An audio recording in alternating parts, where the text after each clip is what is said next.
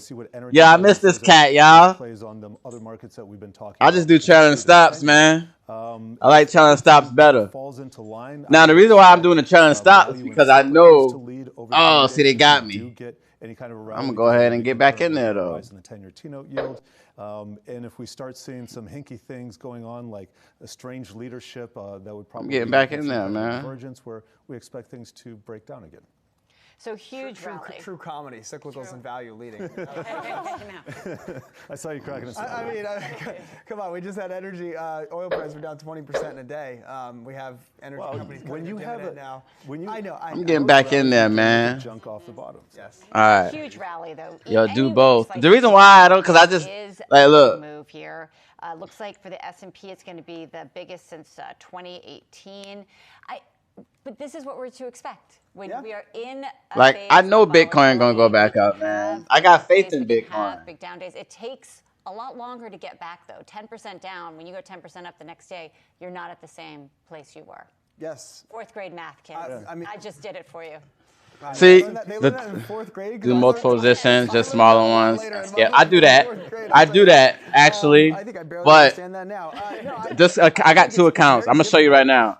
So this is my account I use for Bitcoin, gold, silver, Dow, you know that stuff. I kind of just hit money in here earlier this morning. Like how everyone actually feels about everything. Because really, so yesterday's move wasn't that's just what this one's happened for. yesterday. The Now news this is flow my that big account right generated here. Monday sell-off in the market began on Friday night when you had the news from Saudi Arabia. And Well, I Russia. had We multiple saw trades in, but it all hit my markets open on stop Sunday, loss futures when open I on switched Sunday, over. Exchanges in the Middle East But on Sunday. yeah, Then you had Asian markets. I had about like 6, 7 everything trades, built but they to hit the my US stop session loss. on But Monday. I On the other made side, profit now from we're it, back though, into so I this ain't worried regular about it. rhythm. Remember last week the market was up. We had two, several 100-point declines in the Dow, 3% down days, and the market finished the week higher. And so I think we're going to see a lot of this kind of action. Like? You mentioned Disney shares get a terrible note out of a negative note out of Bernstein. They're up $7 today. Well, if you want to go out there and try to trade everything, great market for you. But I think trying to look at where the broad thrust of this market goes, Sean, right now is going to be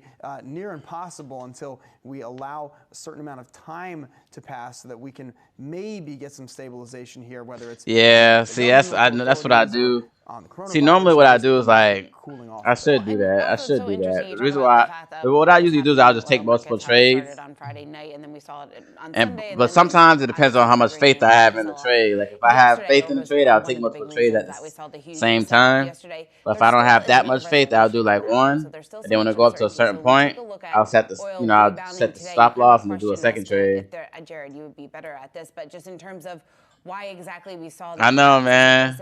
I know, man. I know, man. Still is so much uncertainty. I know, man. I miss this cat, man. I'm talking about, bro. Coming to the table, we also have this demand. Hey, bro. Because of the coronavirus, so that's a story that could reverse extremely quickly as well. Yeah, I think it's a dead cat bounce. Maybe fill the gap to where we were closing last Friday. That puts us maybe at 39. I would say max we rallied at 39 before selling off again. This situation between Saudi Arabia and Russia is far from over.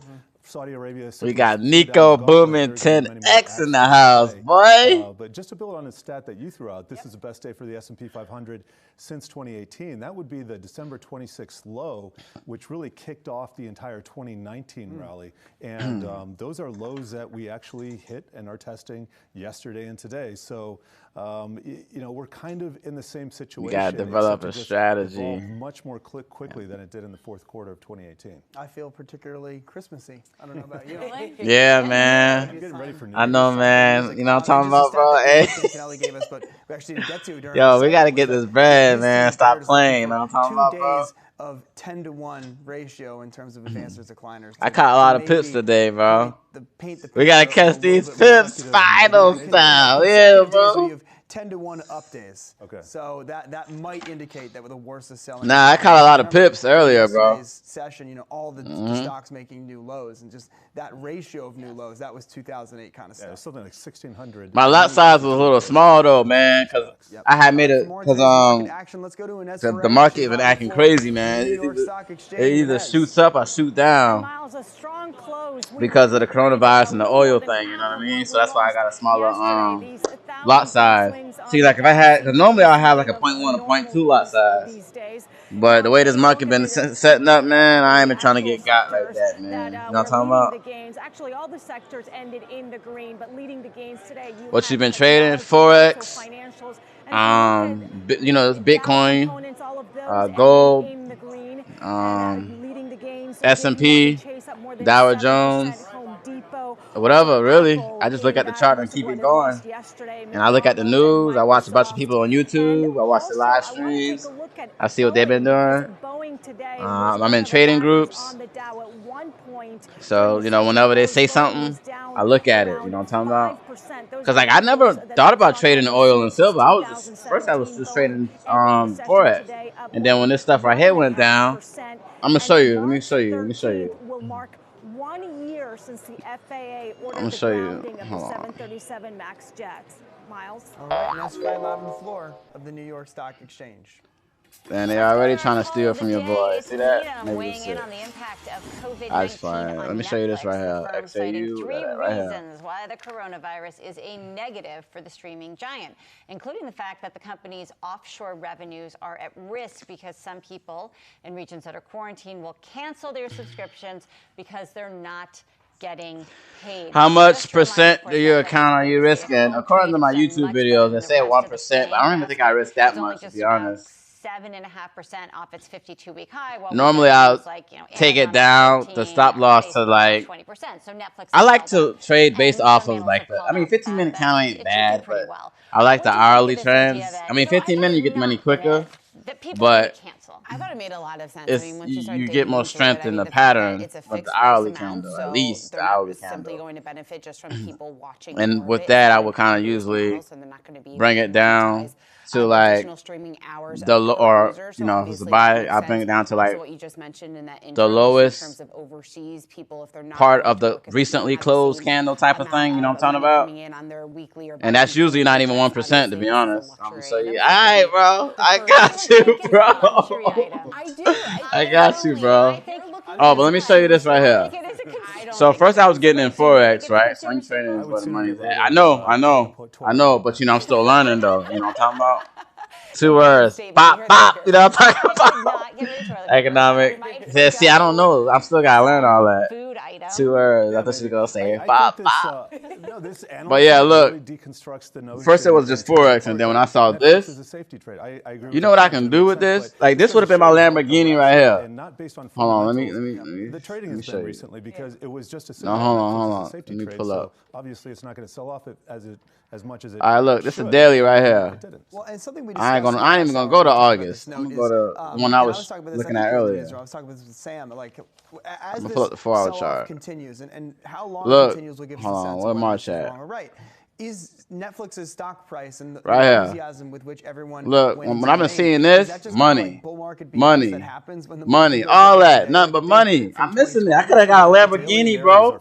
Right, or is like this stock at a higher risk, and I think Laura Martin outlines the case for why this stock is at a higher risk than others of repricing in a corrective environment, especially if it persists, and especially if we get more stress in the credit. I could have been riding in the Lambo. Was on Yahoo Finance earlier. Yeah, you gotta teach me, man. Flexibility around You gotta teach me how to catch these pips, man. So here she is. Hey, you gotta change your name from Nico Boomer to the Pip PBR Doctor. film, which means it takes multiple years to complete.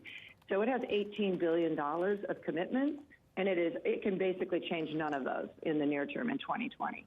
So it will have to fund those, regardless of how much, and it's a fixed cost business. So regardless of how much people are watching, You can't tell me every time.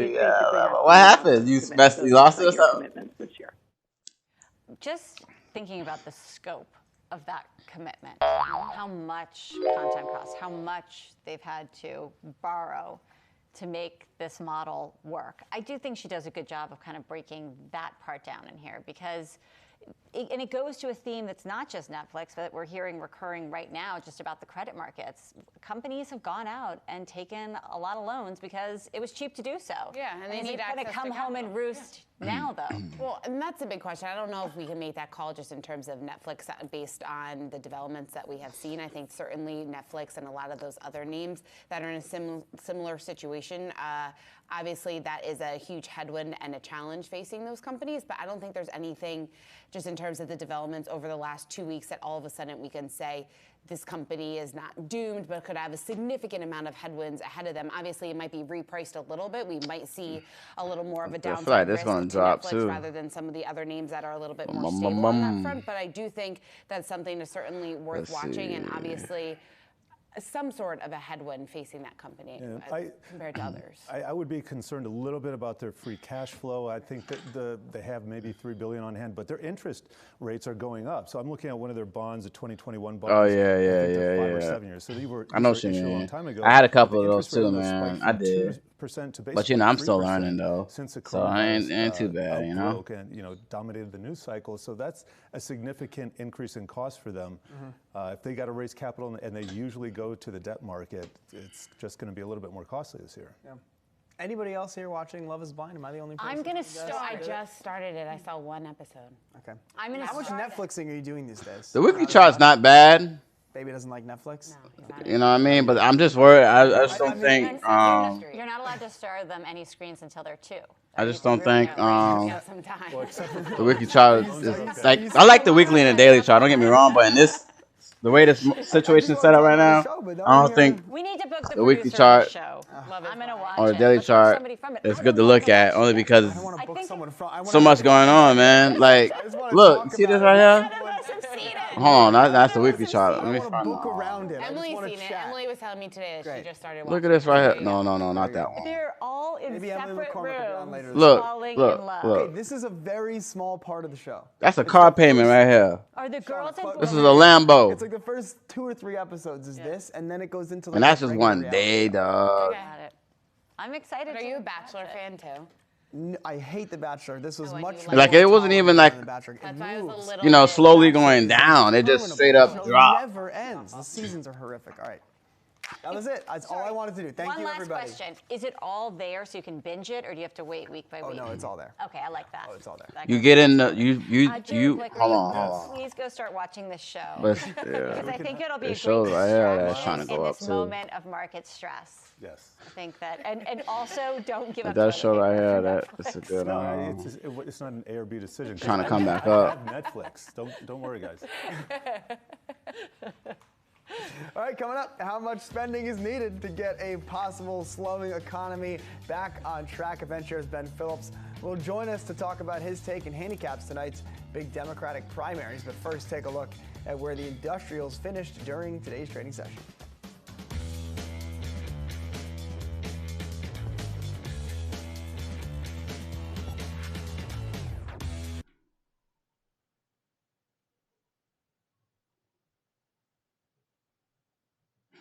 Yeah, see, that's another thing. That's another thing I don't like about the long trades like that is because you gotta have money for the margin part of it.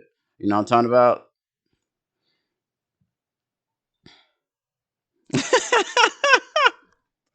Bro, what do you want to get on, bro?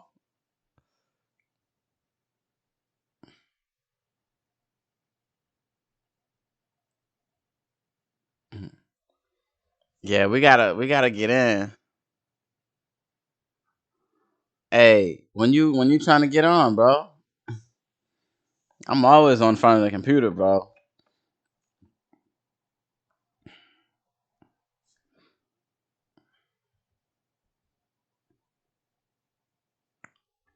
You gotta catch those pips, bro. The pip doctor, bro.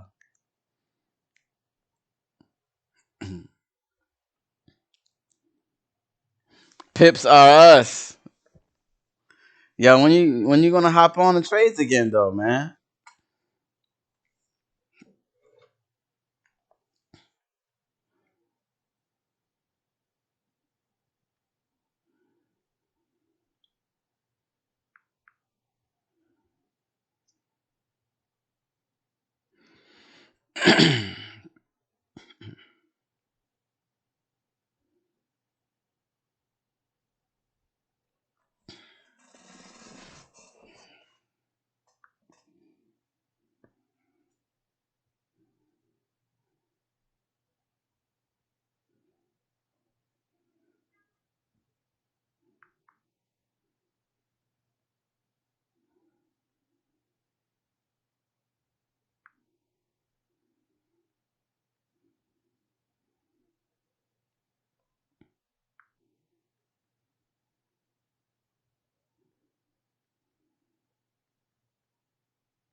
President Trump reportedly pitched a 0% payroll tax rate for the rest of the year. Let's go to Jessica Smith in D.C. for the very latest on this. Jess.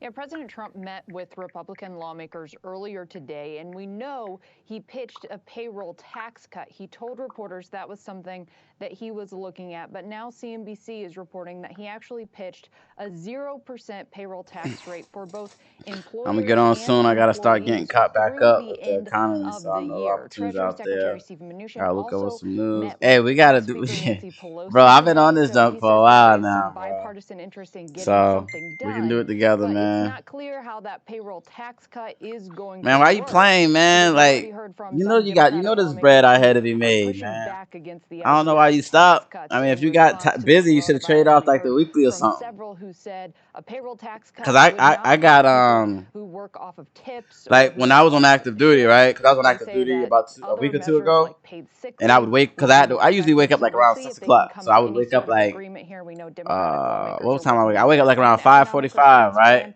And then And I President would look Trump at the said chart that we on would the hear daily more about the candle. You administration know what I plan mean? Or the today. So 4-hour we'll be candle, sure to something like keep you that. Either 4-hour updated candle or on daily what we candle. hear I think the from the 4-hour White House candle. at that 5:30 briefing. And I would Rosemary. hop into a So, trade. Jess, we had a guest on You know what I earlier mean? that was Based just off talking of about that. how And then, because I got easier MetaTrader 4 on it is my for the phone, Fed to make and then I money would because check it's the a lot of trade people. on They're in my one phone. room. They have a meeting. And that's when I'd know, on the phone. It's and a then lot obviously harder when I'm for at work, Congress to I'm in front of a make computer, move. but even What is so, I'm the in front of my timeline? phone. What is the conventional wisdom down there? If that you people trade are off the saying, daily, this is see, I don't know if I want to trade off the the daily now prudent because of the expect craziness going on in the something to market. go through. But on a normal Speaker day, Pelosi trading said off that dailies ain't the bad. Democrats might introduce their economic plan at some point this week. It does not seem that it would be up for a vote at this point, and we know that Congress is on recess next week, so they really need to get the ball rolling here. Again, Speaker Pelosi saying maybe introduce something this week. She Let's get these didn't Lambos, say bro. that they would be cutting recess From short Apex to or changing the Lambos, you know what I'm schedule, talking about? but I think they kind of left the window open. If they needed to, they can do that. Jess Smith live from Washington, D.C. with the very latest. Joining us now to discuss this and more is Ben Phillips, EventShare's Chief Investment Officer. So, Ben, look, what do you think of this news? Trump's idea for a 0% payroll tax. What would that do? Well, this is just one of the many economic stimulus measures, I think, being discussed. As your last presenter just said, it might be a congressional action. It's probably going to be something from the White House. But I think we're expecting something to come. They passed, I think it was $8 or $9 billion emergency funding bill very quickly to address some of the early needs of the coronavirus. So they can move quickly when they need to. But I'm in Jess's camp, I'm sorry, that it's probably going to take a little longer to get a congressional bill passed. Now, Ben, in your note to us today, you made an addendum here, a note not as bearish as as the tone sounds, but I think right now a lot of investors are struggling with, it's really hard to just soberly outline the state of the market without sounding fairly bearish. I mean, things are pretty ugly out there. And as you kind of outline the market for yourself and your positions right now, what are the major pressing issues and what are the areas that you think have been dislocated the most and are at risk of further dislocations here? Yeah, so the areas of dislocation I usually hope are, this for are a couple of obviously, days, those to travel weeks, related. We have hotels and and add on cruises. I mean, the size after obvious trade ones go out in. there. So you can But add really on like size, but you semiconductor can't and take consumer away. goods How are does going that to take a work? hit as people aren't I going to know be you're out there, talking about. I've seen in the that, but I didn't stores really know seeing how new it worked. products. Yes, there will be online shopping. That'll see a pickup, we think. Grocery delivery, things like that will see a pickup. Netflix, as you all were talking about before, I think that also does see, pickup in viewership and things like that, on-demand video. So there's puts and takes to all of it. Too much And I guess, noise. Yeah, when you're in I line, laid out bro. my notes for you all to review, they were very That's why I don't like the discounting. It's like, here's everything that's going wrong. Here's That's kind why of I only everything like that's them going to get 15-minute hurt. ones. But here's some Man. areas of opportunity. 5G telecom still going to have to be installed regardless of what's going on. Infrastructure, spending at states are still increasing. Healthcare, that's going to see a big boon from all this. So there's pockets of opportunity. And then you look at like energy. Energy is just bombed out. It was bombed out before this started, and now it's just disastrously low. And I think it's actually I'm able to think more and make more When you try educated to, decisions when you when I trade determine on when high you do time want to build frames. positions, and you're trying to figure Yeah, out it's whether or because it's not a we have stronger bottomed, whether trend. that's the broader That's how I market or feel it's too, bro. individual That's how I stocks or feel too. sectors. What are And you it's a looking stronger for? What types of trend. metrics are you keeping a close eye on just in order to signal to you that, hey, this is a buying opportunity at this point? Yeah, so we look at a combination of just fundamentals and technicals. So from a fundamental standpoint, what type of valuations are you getting involved? You look like ExxonMobil, Royal Dutch Shell, these companies, you're buying them at 9-10% dividend yields now after their most recent move this week.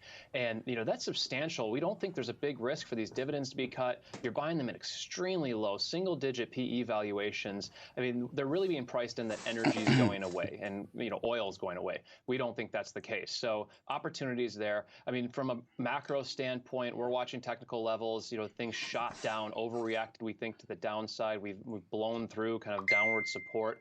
Now the question is, does this bleed into sentiment, investor sentiment? Does that keep compounding? That's when recessions do happen, is when you kind of have investors all turn in the same direction and say, you know what, the world is ending right now. Let's completely de-risk.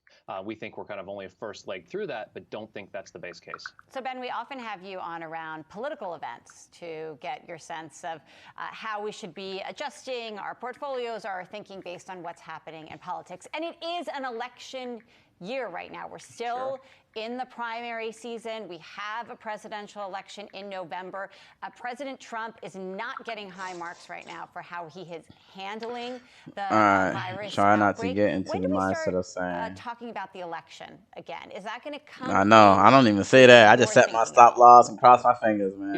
It doesn't come into our thinking right now. I mean, we're always investing, what's already occurring. So that's I think counterintuitive. Some I know people exactly what are you're talking forecasting about, what's going to man. happen in policy. I know and exactly what building you're your talking positions about, based on that. man. We're actually always looking where there's already a I catalyst crossed that underway bridge so that many the times, market's man. not, woken up to yet or aware of. And so that's I where still we do that start to really sometimes, pick on man. policy I as mean, I a get leading lucky, but I indicator. shouldn't So do I that, think though. there's plenty of opportunities out there.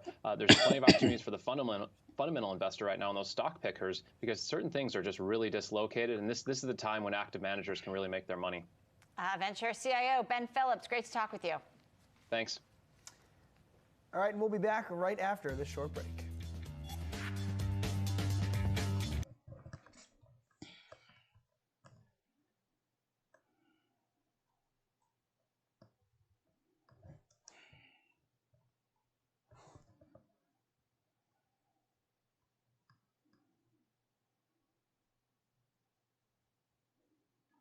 Damn, boy. These prices are so high right now.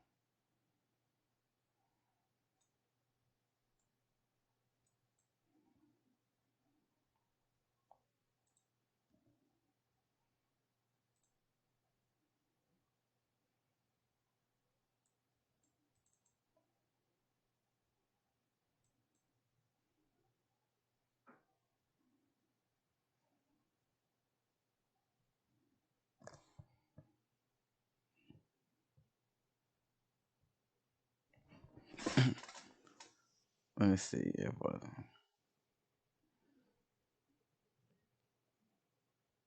Yeah. You're right, man. You're right, man. Because there's been times I'm like, Cause there'll be times it'll go up and then you'll take your money or whatever, and then you're like, no, it's gonna keep going up. Put in another trade, man, that don't go down the hole, boy. You'd be amazed how quick you can lose money, boy. You'd be amazed how quick you can lose money, man. You might as well get like $300 and give it to the dog to rip up and chew on. That's how bad you'll be losing that money. Oh, no, it's almost 5 o'clock. That's why this thing probably acting up like this.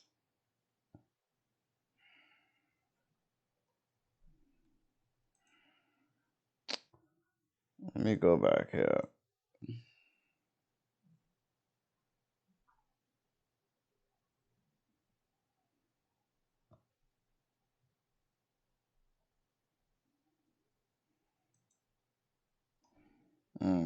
Yeah, I screwed that up.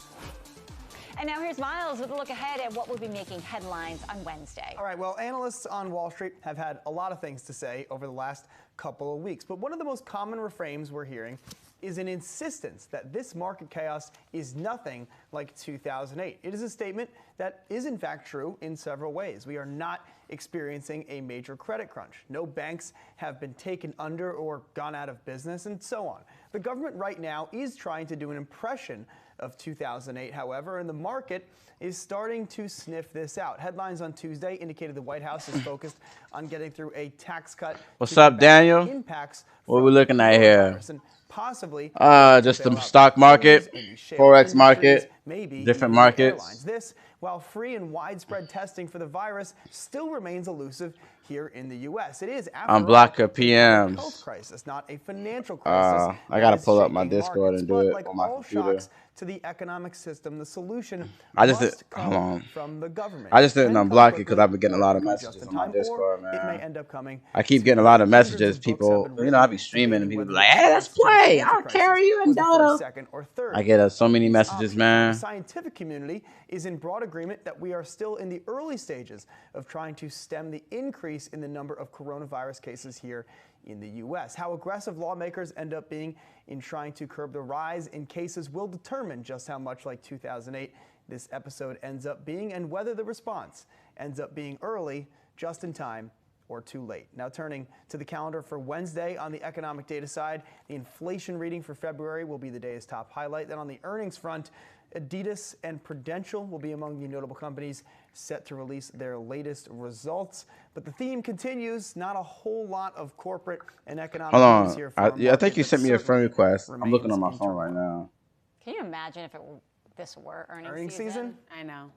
On I top think of if this, I It'll be earnings accept it, season in about you might be able to send me a 9.5 message. Hold weeks. on. the president, I believe, just said it's all going to be Said so many things okay. today. It'll be good. He also said he doesn't All right, have I accepted coronavirus, it. though he That has might not been work. tested, and he feels great. Where you from, Daniel? Everybody can get a kit if you want one. That's right. Although, seems like you can't get. CityMD emailed me saying there's no kits, so don't go and try and get tested at CityMD. I've never been to a CityMD. They're all I right. highly recommend them. You do recommend them? Yeah, I like them. Yeah, they're okay. I don't know if I'd say I highly recommend them.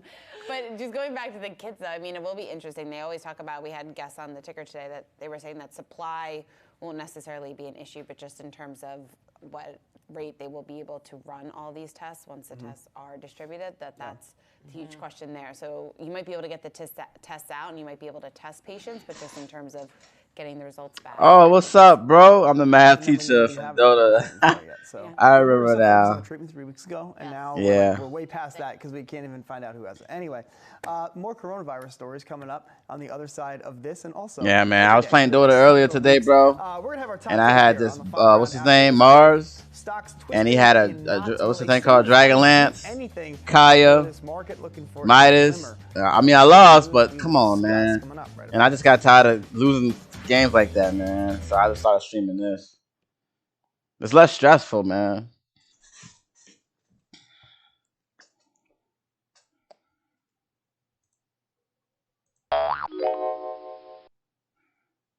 That's why I love Bitcoin, man. Bitcoin never failed me, man. Here we go.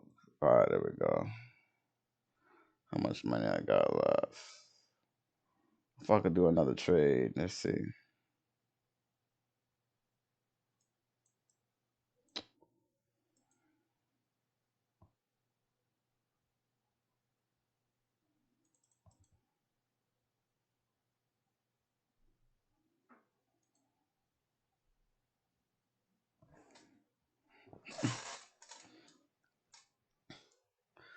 I've ran a couple today, good teams for the most part.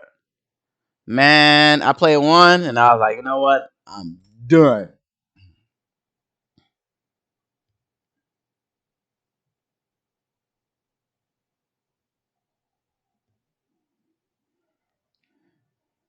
I need to look into the market fresh out of college. I was never introduced to the site. Man, listen, you missing out, bro.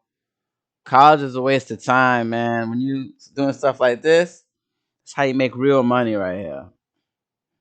This is how you make real money right here. I'm a day trader. I'm trading all kinds of stuff. Cryptocurrency, stocks. I mean, I got stocks as well, but I'm also trading the stocks. All that. You know what I mean? Easy money. Let me do another buy trade, see what happens. Cause that don't put me in a low, right? Nope. All right, cool.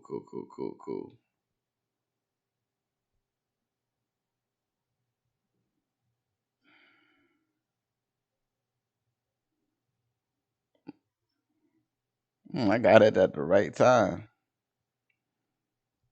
All right, welcome back to the final round here on Yahoo Finance. Miles Southern with you in New York. I am joined, as always, by my co-host, Jen Rogers. Also stopping by on this Tuesday is host of The Ticker, Shauna Smith. Let's take a look at where the market settled on this Tuesday. Quite a rally here on the street. The S&P up just Are you self-made or did you have a mentor company to help? Self-made, man. I'm black. I don't got money for that. With the We don't got money for that around here in these streets. We just pull up YouTube. 1,167 points. Nah, bro. I mean, but I ain't joking though. I'm for real though. I just look at a lot of YouTube videos, bro. That's how I learn how to program. That's how I learn how to build websites. I just do a lot of research. That's how I learn. Most traders pointing towards some headlines that the president is mostly focused on a payroll. You know, I spend a lot of time doing research and stuff like that. Many observers believe it's just not going to fly with House Democrats. You see how I just put that trade in, and I'm already about to see. So when you put a trade in, you start off in the negative because you got to pay a fee. You remember how the thing was at $9? I'm already at negative 56 cents. It's gonna keep going up, man. That's Bitcoin. I'm gonna start like this is my first.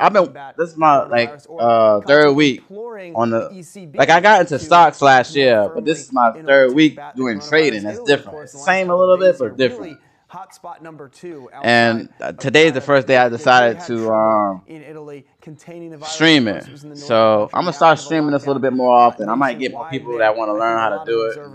You know, all that extra good stuff. The U.S. could be seeing a repeat of it. Normally people like to see my face, but when they see, I think they like this, the Yahoo Finance thing showing a bit better because I can walk away from my computer and you can watch the chart, you'll watch my profits and also see the news.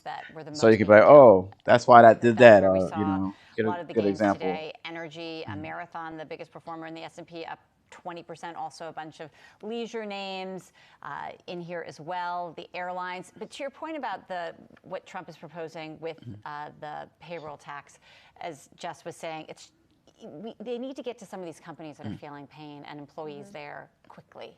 Yeah. Yo, but if you really want to get into this, man, now's the time.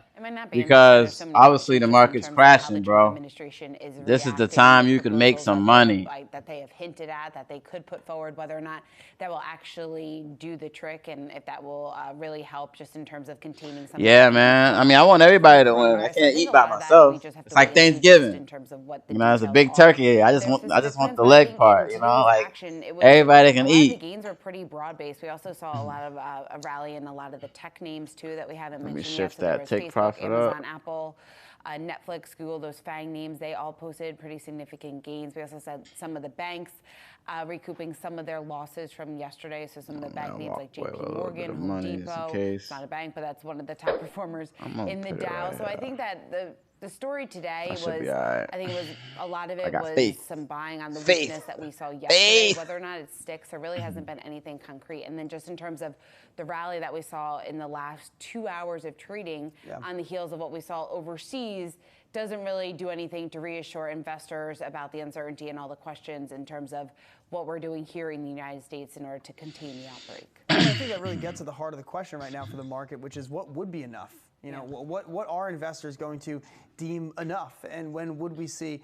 those signs of life? And I guess, you know, even saying that perhaps feels like we're just falling into this like hyperdrive mode where we feel like everything needs to be fixed immediately, right? Like, because we don't have an answer to a broad public health crisis, unlike we've seen in years, within 3 weeks, is it inadequate? But the market has already deemed it inadequate. The market priced in most of a recession, as we've heard from so many experts. You know, the average decline, or the median decline in the S&P during a recession is 21%. Well, we're off 19. We were off 19 from the highs. So that's most of a recession. And so I think because of the way the market behaved following the rate cut in the beginning of 2019, because of the way the market bounced back so quickly after Volmageddon in the beginning of 2018, we've become so accustomed to getting all the bad stuff priced in and then all the good stuff priced in as fast as possible. And I think it leaves a lot of investors, it leaves a lot of commentators, it leaves a lot of you know, just participants in the market, observers of the market, frustrated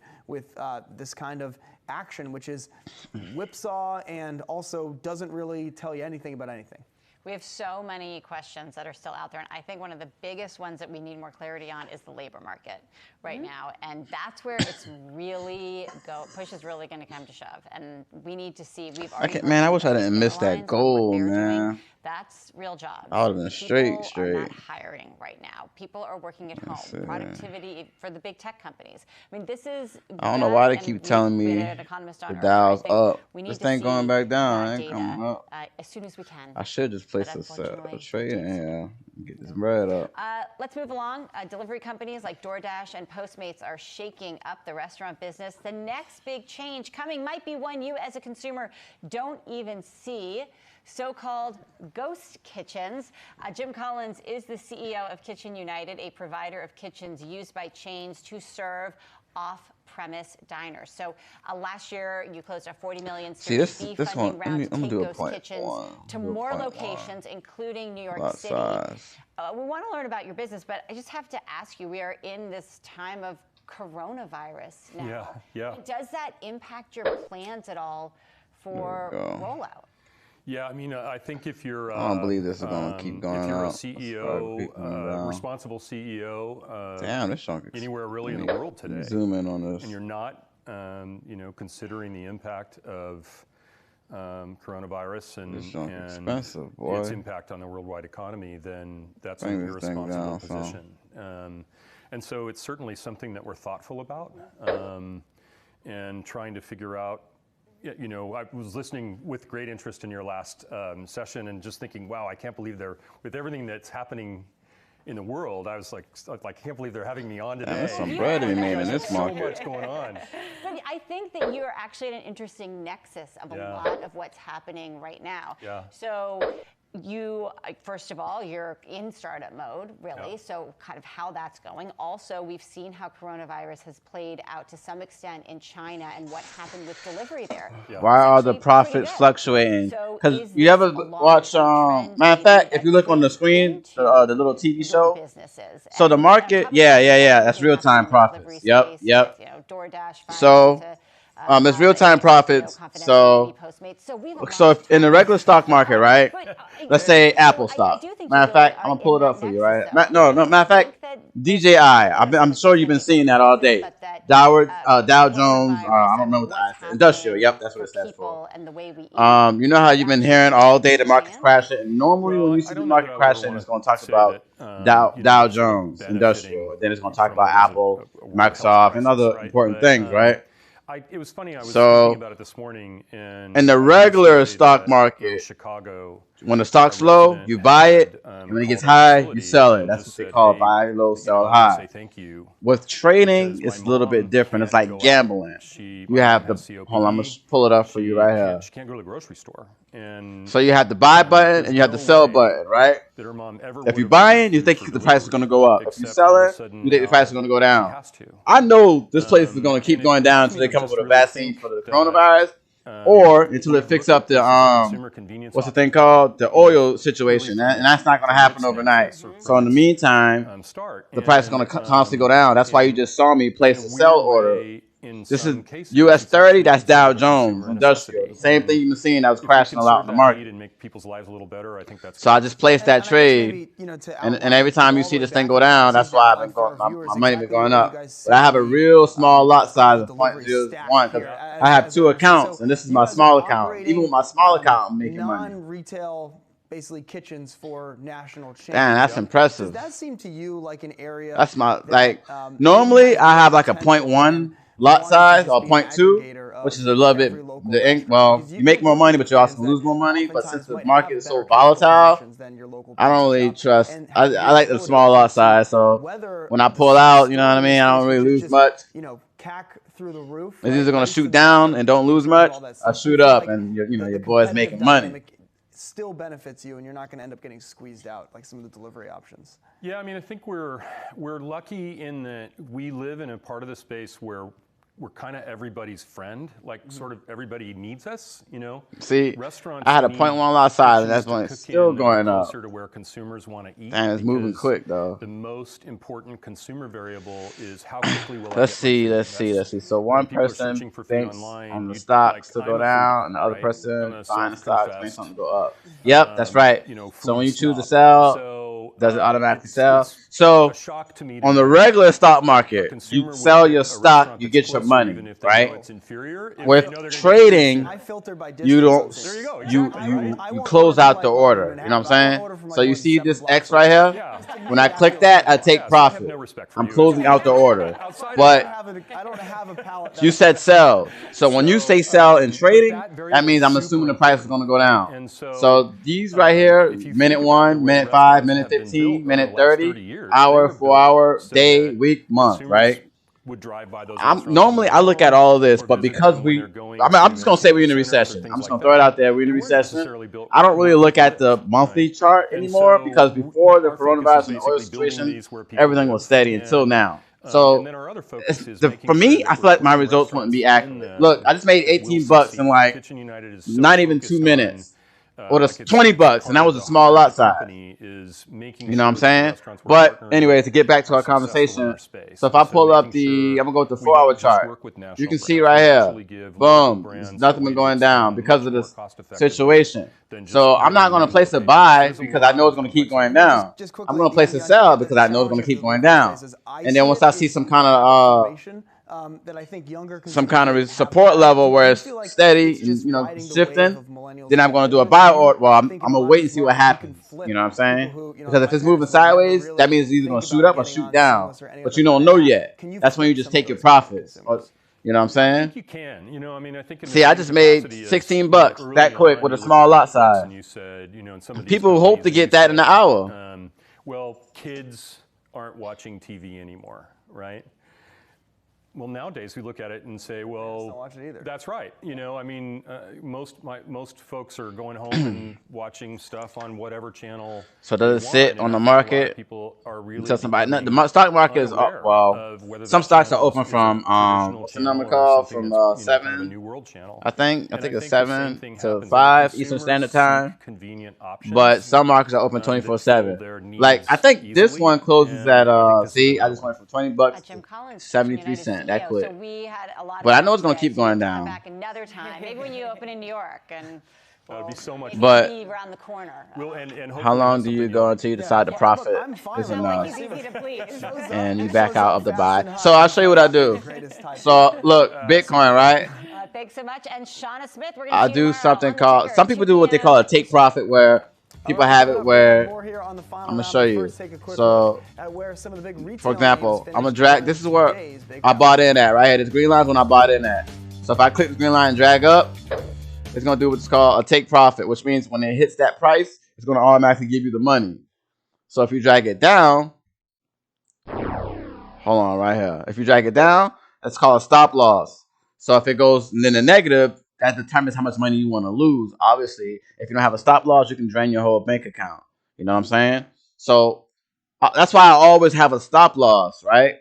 So what I do is, since I've already, see, remember now, I got in right here on this green line. And I got in right here on this green line. I did 2 trades, 2 Bitcoin trades. You see right here, BTC to USD. That's 2 Bitcoin trades.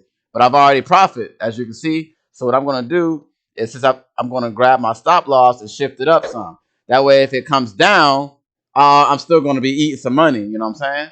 But I don't want to go all the way up because, you know, the market don't just go up. It goes up, down, up, down, up, down, up, down. So I got to give it that room to go. Like right now, it's that red line. I got to give it that room to come down and then go up and to come down and go up constantly. That's what you got to do. I'm gonna start doing this often though. So if you want to get into it, you can watch me do it. What's up, MC? Brazilian buff spa 12% minus 12%. I don't even know what that is, bro. I gotta look that up. So what I do is like normally because I have two accounts. I have one account. I mean, this one has Forex on it too, but some accounts, my other account, I trade Forex. This one I trade everything else, like you know, Bitcoin, US Dow, and all of that other stuff. And what I do is it's called trailing stop loss. So every time the price goes up, that same red line that you saw follows it. But the only thing is I have to keep the computer running for it to do that. And since I have two accounts, it's not going to always be running on that account. Oh man, I know this is going to come back down, so I ain't worried about it.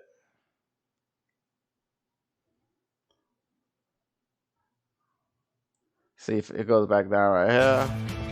Which is that's what it's been doing, really. Former First Lady Barbara Bush's advice has been gathered into a new book, Pearls of Wisdom, edited by Chief of Staff to former President George Man, if it dropped right here, Bush, Jean Becker. that's a small lot size too. Sat down with Becker I'm gonna start trading this more often. Legacy and the current but you can lose as much as quick as you gain, though. That's right. So now I understand the stop loss concept. Thanks for the. Hey, I tried, man. Former Chief of Staff, I gotta do more than just bust people up mid. You know what I'm talking about? H.W. Bush and First Lady Barbara Bush.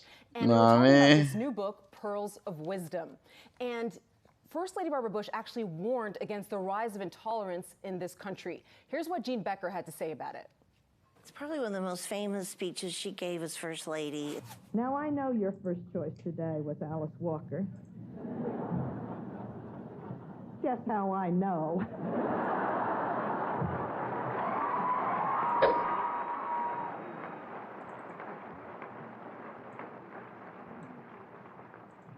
Known for the color purple, instead you got me. Known for the color of my hair. Still quoted a lot. It's a shame you only got to see me play support Invoker Another example with the 3 dies. You have to own who Yeah, you are. welcome to She Dota, helped those bro. women show women's being a strong woman. Part of what bugged her is it means you have the right to choose. And if you want to have a career, great. If you want to be a stay-at-home mom, that's okay too. It's all about having the right to be who you want to be. Yes, so First Lady Barbara Bush there talking about women. Damn, I in the should have copped that workplace. And what was that interesting in the $20 book is profit. that she I was messed talking that up about actually. How That's ladies okay. who I'll worked catch it for again. her felt that she really inspired them to have confidence in Matter the of fact, workplace. I'll just wait First for Lady it. Barbara Bush, it was all about being authentic and just shining through. And working, you could work from home as well, which I guess in these times. You'd be very good in these times of coronavirus. In times like this. She was ahead of her time. I suppose so. There you go. Yahoo Finance's Sabine Marcellus. Have a great evening. Thanks, guys. All right, coming up, we're going to have what you missed here on Yahoo Finance during this historic. No. It's fine. You're good. Right after I just hadn't thought about it because the price so. Let me see. Let me get a little closer. There we go.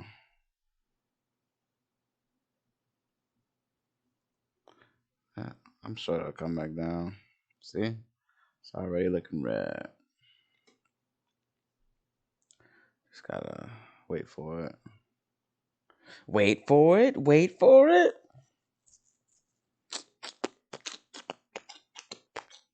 Let's see what this looks like.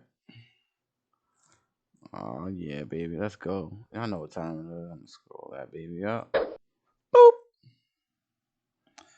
Alright, so I'm gonna switch to my other account.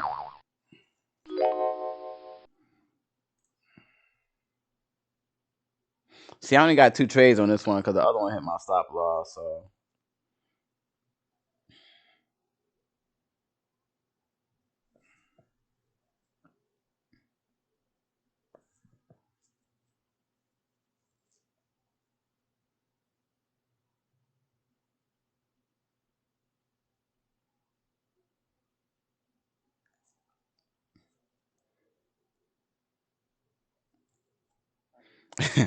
Nah, support Invoker is good, bro. You just rush earn, that's a wrap, bro.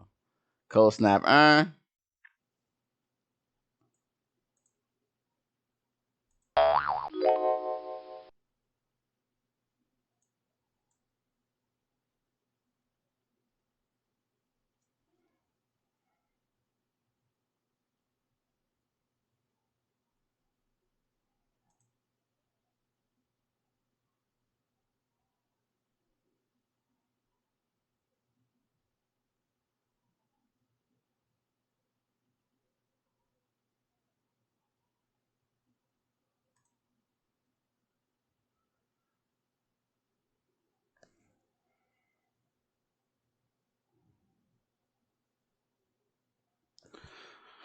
How much would you invest to earn? Well, actually, so if you want to get into regular stocks, you can really invest whatever you feel like you're willing to lose.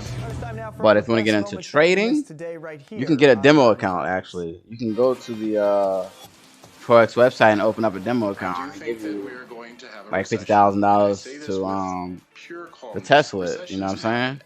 But all in all, bro, you don't even need that much. Like right here, remember I got 2 accounts. This account right here only got 200. Well, I had $250 in there, but now I got So to me, you combine that like 270 something because I had hit a trade earlier, and now I'm about to get this another $30. I'll probably lose this trade. I don't know.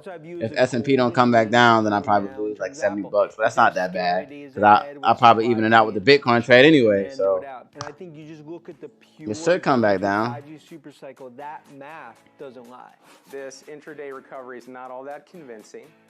Risk measurements are still super high, and there's still the potential to have a liquidity event. And I'm more shaking my head at the kind of spoiled brattiness, if that's a word, of Saudi Arabia, just completely flipping policy. And I talked about this after the Aramco IPO, that Saudi Arabia, in my opinion, was going to start taking a firmer grip on OPEC or blow the whole thing up.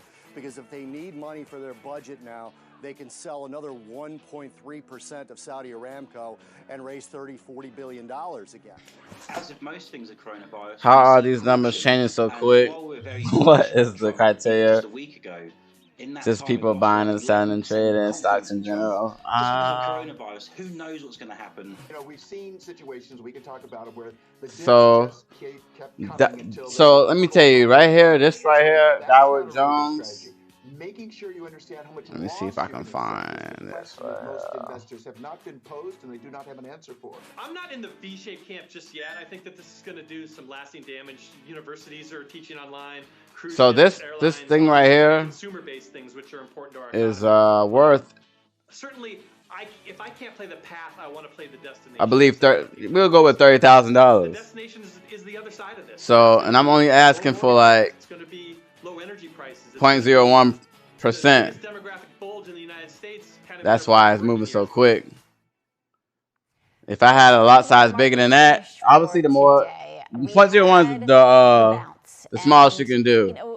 And we didn't get that 2,000 point. You know, obviously the higher you go up, the more that you're pitting in. Now Bitcoin, on the other hand, I got a bigger lot size, but the reason why that number is not as big as this number is because Bitcoin is only worth retracement for sure, but ending higher here. Is this? Well, when I got in, it was at 7,000 and something. Stimulus headlines. Yeah, see 7,000. Or is this more just technical? 7,956. That's when it was when I got in. Now it's 7,988. That's why I profit so much. I think both things. And this one was when I got in, it was at 26,000. And everything, and now it went up some. You can have some relative bullishness on some. That's why I went in the negative. Decent headlines related to potential fiscal. It's just that the cost of it, and this is DJI, Dow Jones. So every time, so the next time you look at the news, right, and they talk about the market crashing, the first thing besides Apple, the first thing you usually see is DJI, Dow Jones Industrial. Italy is weathering it right now. And that's this. Days ahead. I think there's a lot of investor concern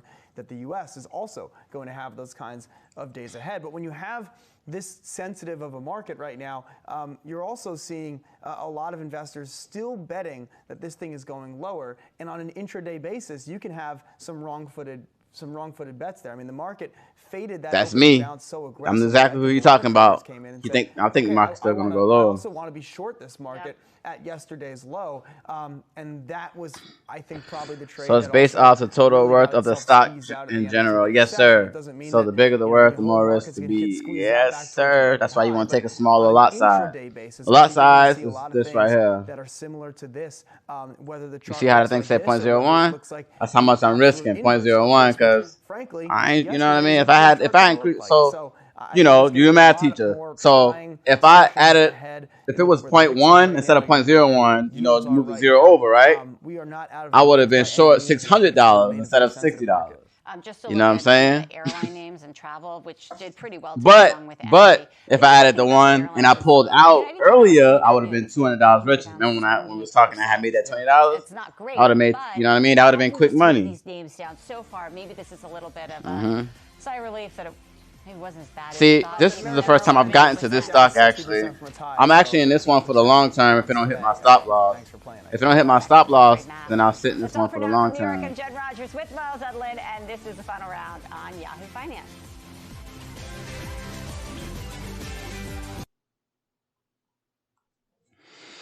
Right, it makes sense. So how much was that 0.01% of Bitcoin? As you can see, every time hold on. See, Bitcoin is moving kind of slow right now. You know what I mean? Let me just pull it up for you. Actually, this is the Bitcoin right here. So Bitcoin, I'm gonna pull up the 5 minute. It's a 5 minute candle. So, and this is, see, the 5 minute, the lower you go down, the quicker it moves, right? So this is the 1 minute candle, right? You see how slow this? Matter of fact, I'm gonna show you something different so you can see, because you haven't seen this yet, so you wouldn't know what I'm talking about. So I'm gonna show you this on a 1 minute candle. All right, you see how quick a bit quicker that moves? This is the 1 minute candle, right? I'm not trading this, right? I'm just showing you the movement into the candle itself, right? So when I pull this up, Bitcoin moves a bit slower on the 1 minute candle. So, but every, I guess, time it moves, you don't really go up much, but it's going up.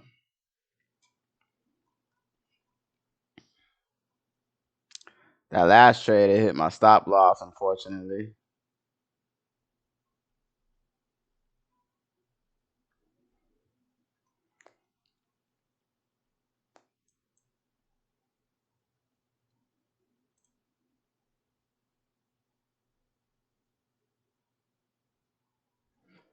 I'll get back in there later, though. I'll catch it coming back.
Is the money you're putting into the market tied indirectly to your bank account, or do you deposit? I deposit it. I want.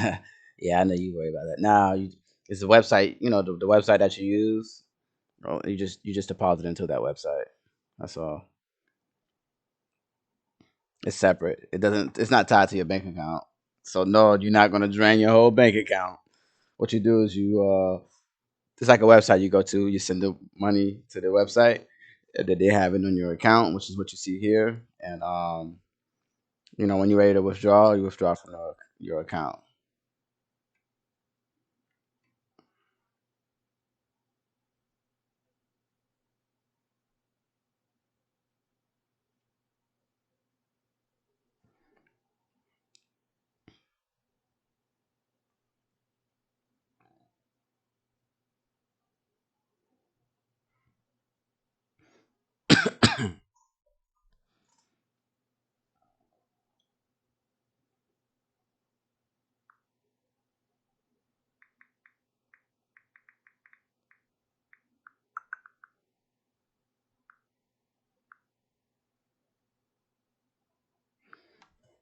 That was what I thought. Just need to clarify. I think I'll look into Forex demo account to mess around with it.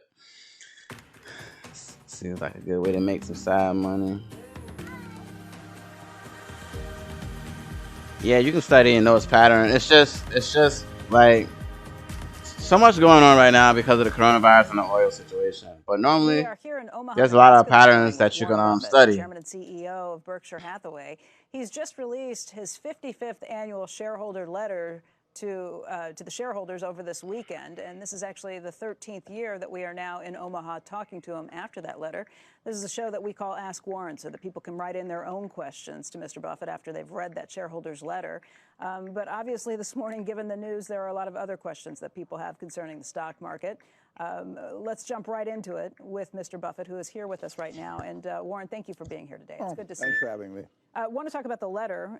Obviously, one of the things that you touch on in the letter is when people should be buying stocks. We're going to dig into a lot of it, but when you're looking at the futures down about 818 points this morning, I think probably the first thing viewers want to hear from you are your thoughts on what's happening with the coronavirus, if this is a reason to panic, and if you are worried about this. Well, I don't know I have any special thoughts beyond the news on the coronavirus.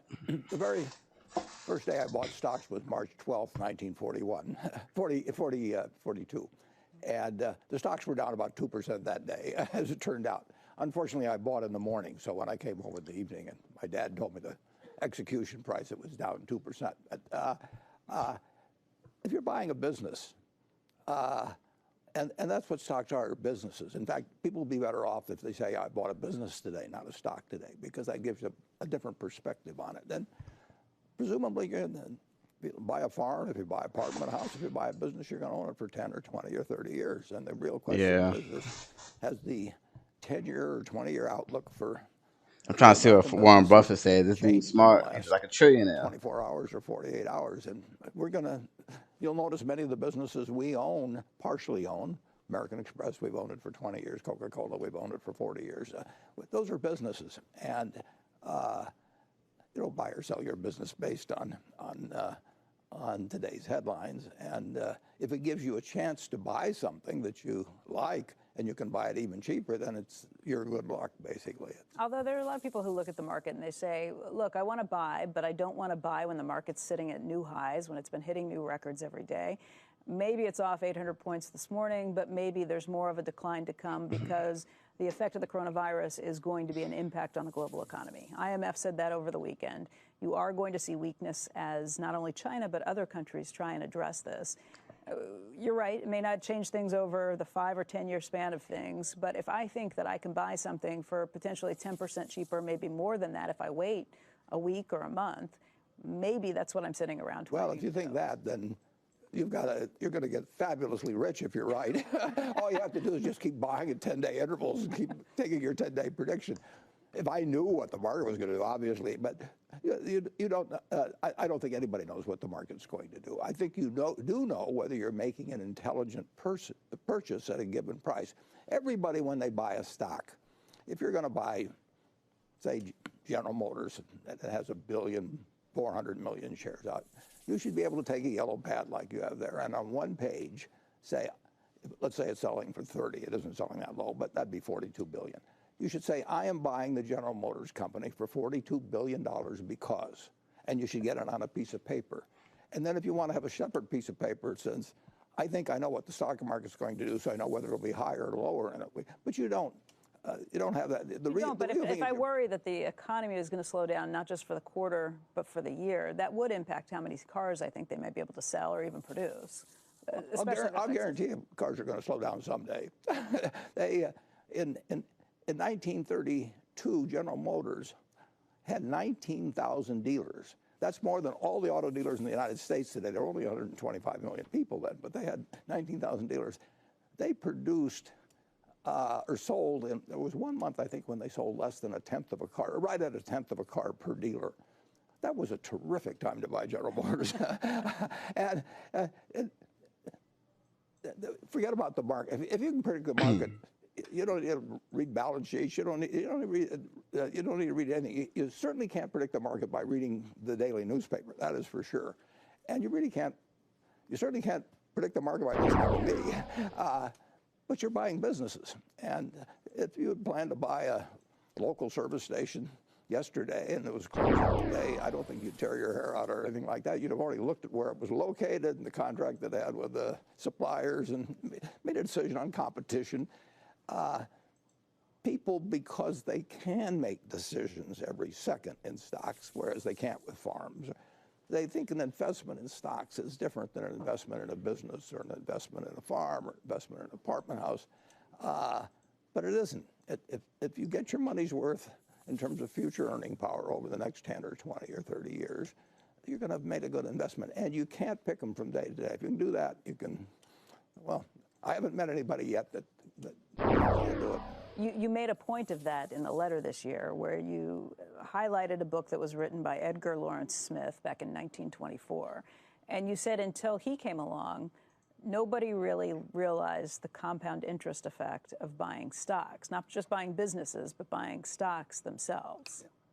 Edgar Lawrence Smith changed the world with that book, and people have forgotten all about it now. Although in the 1920s, it became more and more gospel as the boom went on. But Edgar Lawrence Smith set out to write a book on bonds versus stocks. And he said he went in with the idea that bonds would be a better investment in times of deflation and stocks would be a better investment in times of inflation. And the first line of his book was to say that he'd been wrong. But he had enough sense to look at his evidence. I think Darwin said if you found evidence that was contrary to what you already believed, write it down in 30 minutes or your mind will just block it out. I mean, people have a great resistance to new evidence.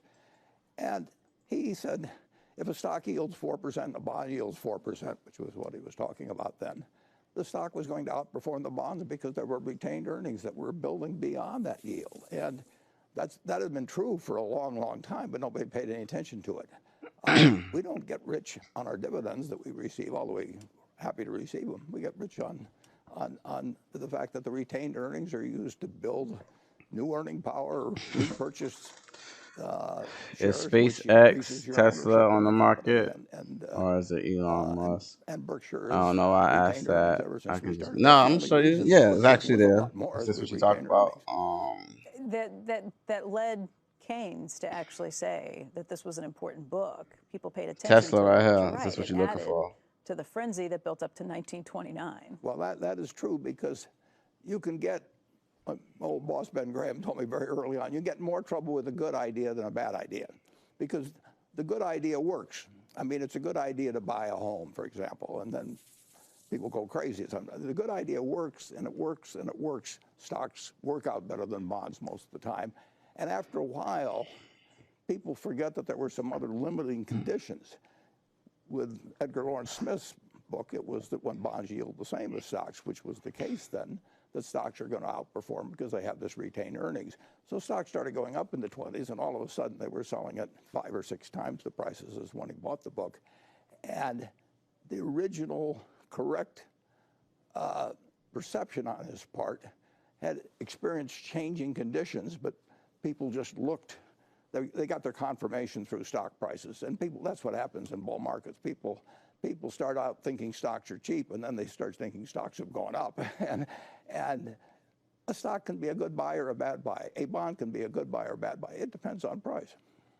But that leads us to today. I mean, if his premise was that stocks are always going to be a better investment than bonds, that's kind of what you hear today, which we've been hearing for a while, is Tina, there is no alternative, right? You have to buy stocks because bond yields are so low, because interest rates are so low.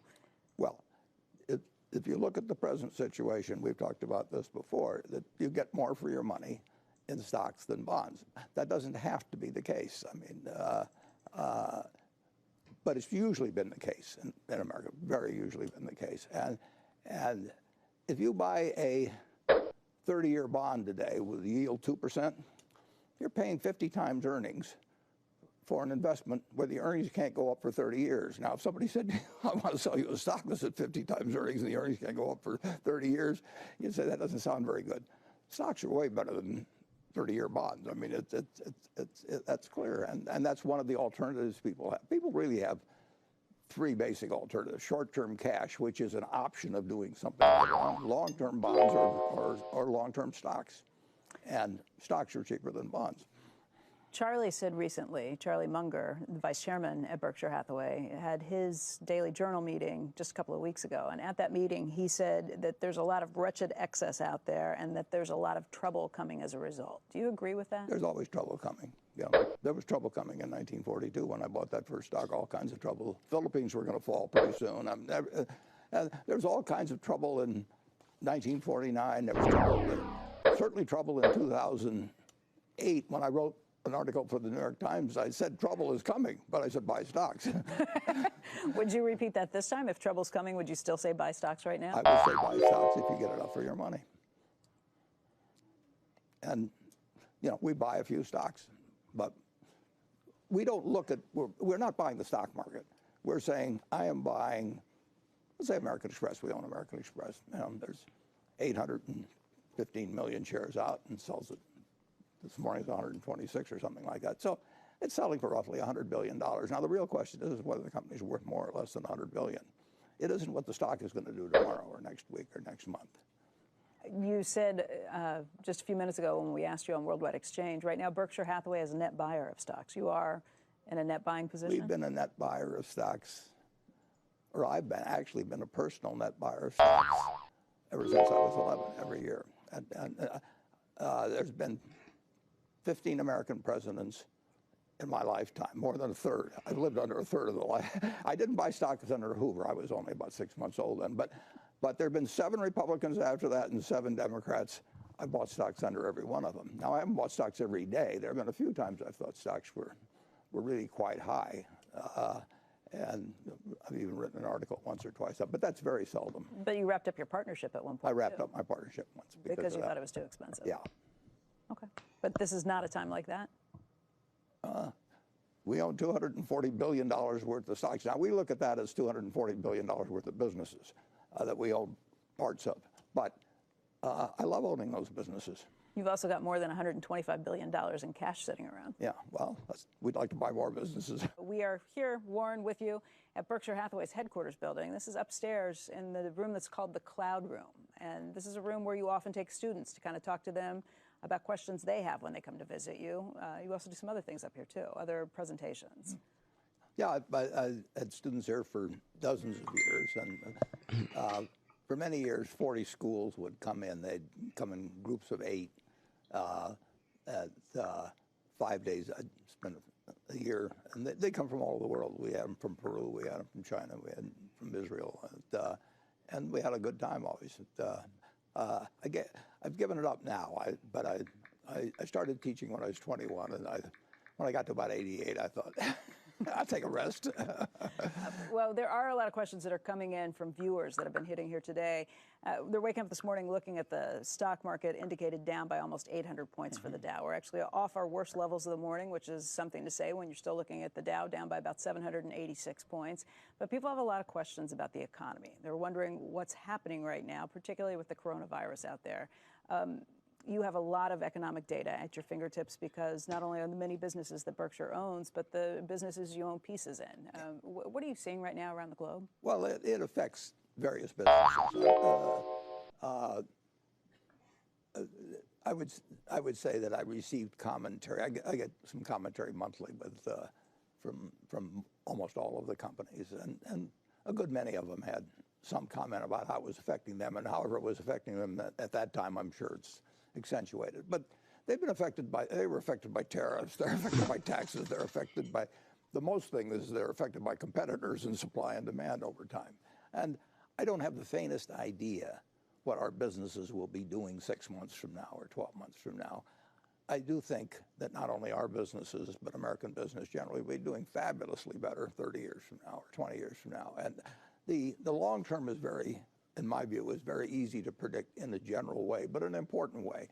I don't think there's any way to predict what the stock market will do 10 minutes from now, 10 days from now, or 10 months from now. So I work on what I think I'm able to do, and as desirable as it might be to know what was going to happen 10 minutes from now, that's just not something I'll ever be able to master. What are the open, high, and low prices? Come to a pretty firm conclusion that 20, what is open now, on the day? How much probably is over the the world lowest? will be far. Yeah, that's about right. What That's are about the right. momentary implications? I'll show you, that man. seen from I'll show you real coronavirus? quick. What's an example of a business? Well, an example, for example, we have maybe 1,000 Dairy Queen franchises in China here, and they're just treat only, so they're the older type, not with food.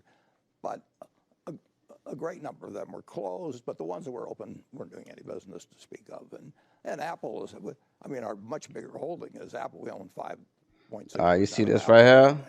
These lines right here, these dotted lines going down, that's one day, all kinds of things, March 10th, right? This is March 9th. I'm certain show you. companies have got supply chain So, arrangements that are being affected by this. the high, like what? I should get a better number. Well, this number kind of too big, man. the other day, for example. Well, you'll be able to get it. You're a math teacher. So, high is 250, 56, I'll guarantee you which is about probably like right here. Businesses, one way are affected by, but they're being affected by a lot Around this area right here. And the real question is and the low is going to be in 5 or is 10 years. 23,459. Our So about business is a wonderful business. one of these drops right here. Out of the year. But So that's all they're saying. When they open and open at a low here. When you look at the economy and how things Then it rolls up to the top, and then after that it starts to rise up. when first things Came down, first picked up, rise how would up, you gauge the US came economy? down, rise up, came down, sprang up to right here. Well, actually to right here. But that's over a broad range of business. You look at car loadings. And then it came down to about right here. That's moving goods around. And then it there came again, back that up. was affected by the tariffs too, because people front-ended purchases, all kinds of things. There's always a lot of variables. But business is down, but it's down from a very good level. So I would say that looking at our 70 businesses, and that actually, they represent hundreds in addition, they're a little softer.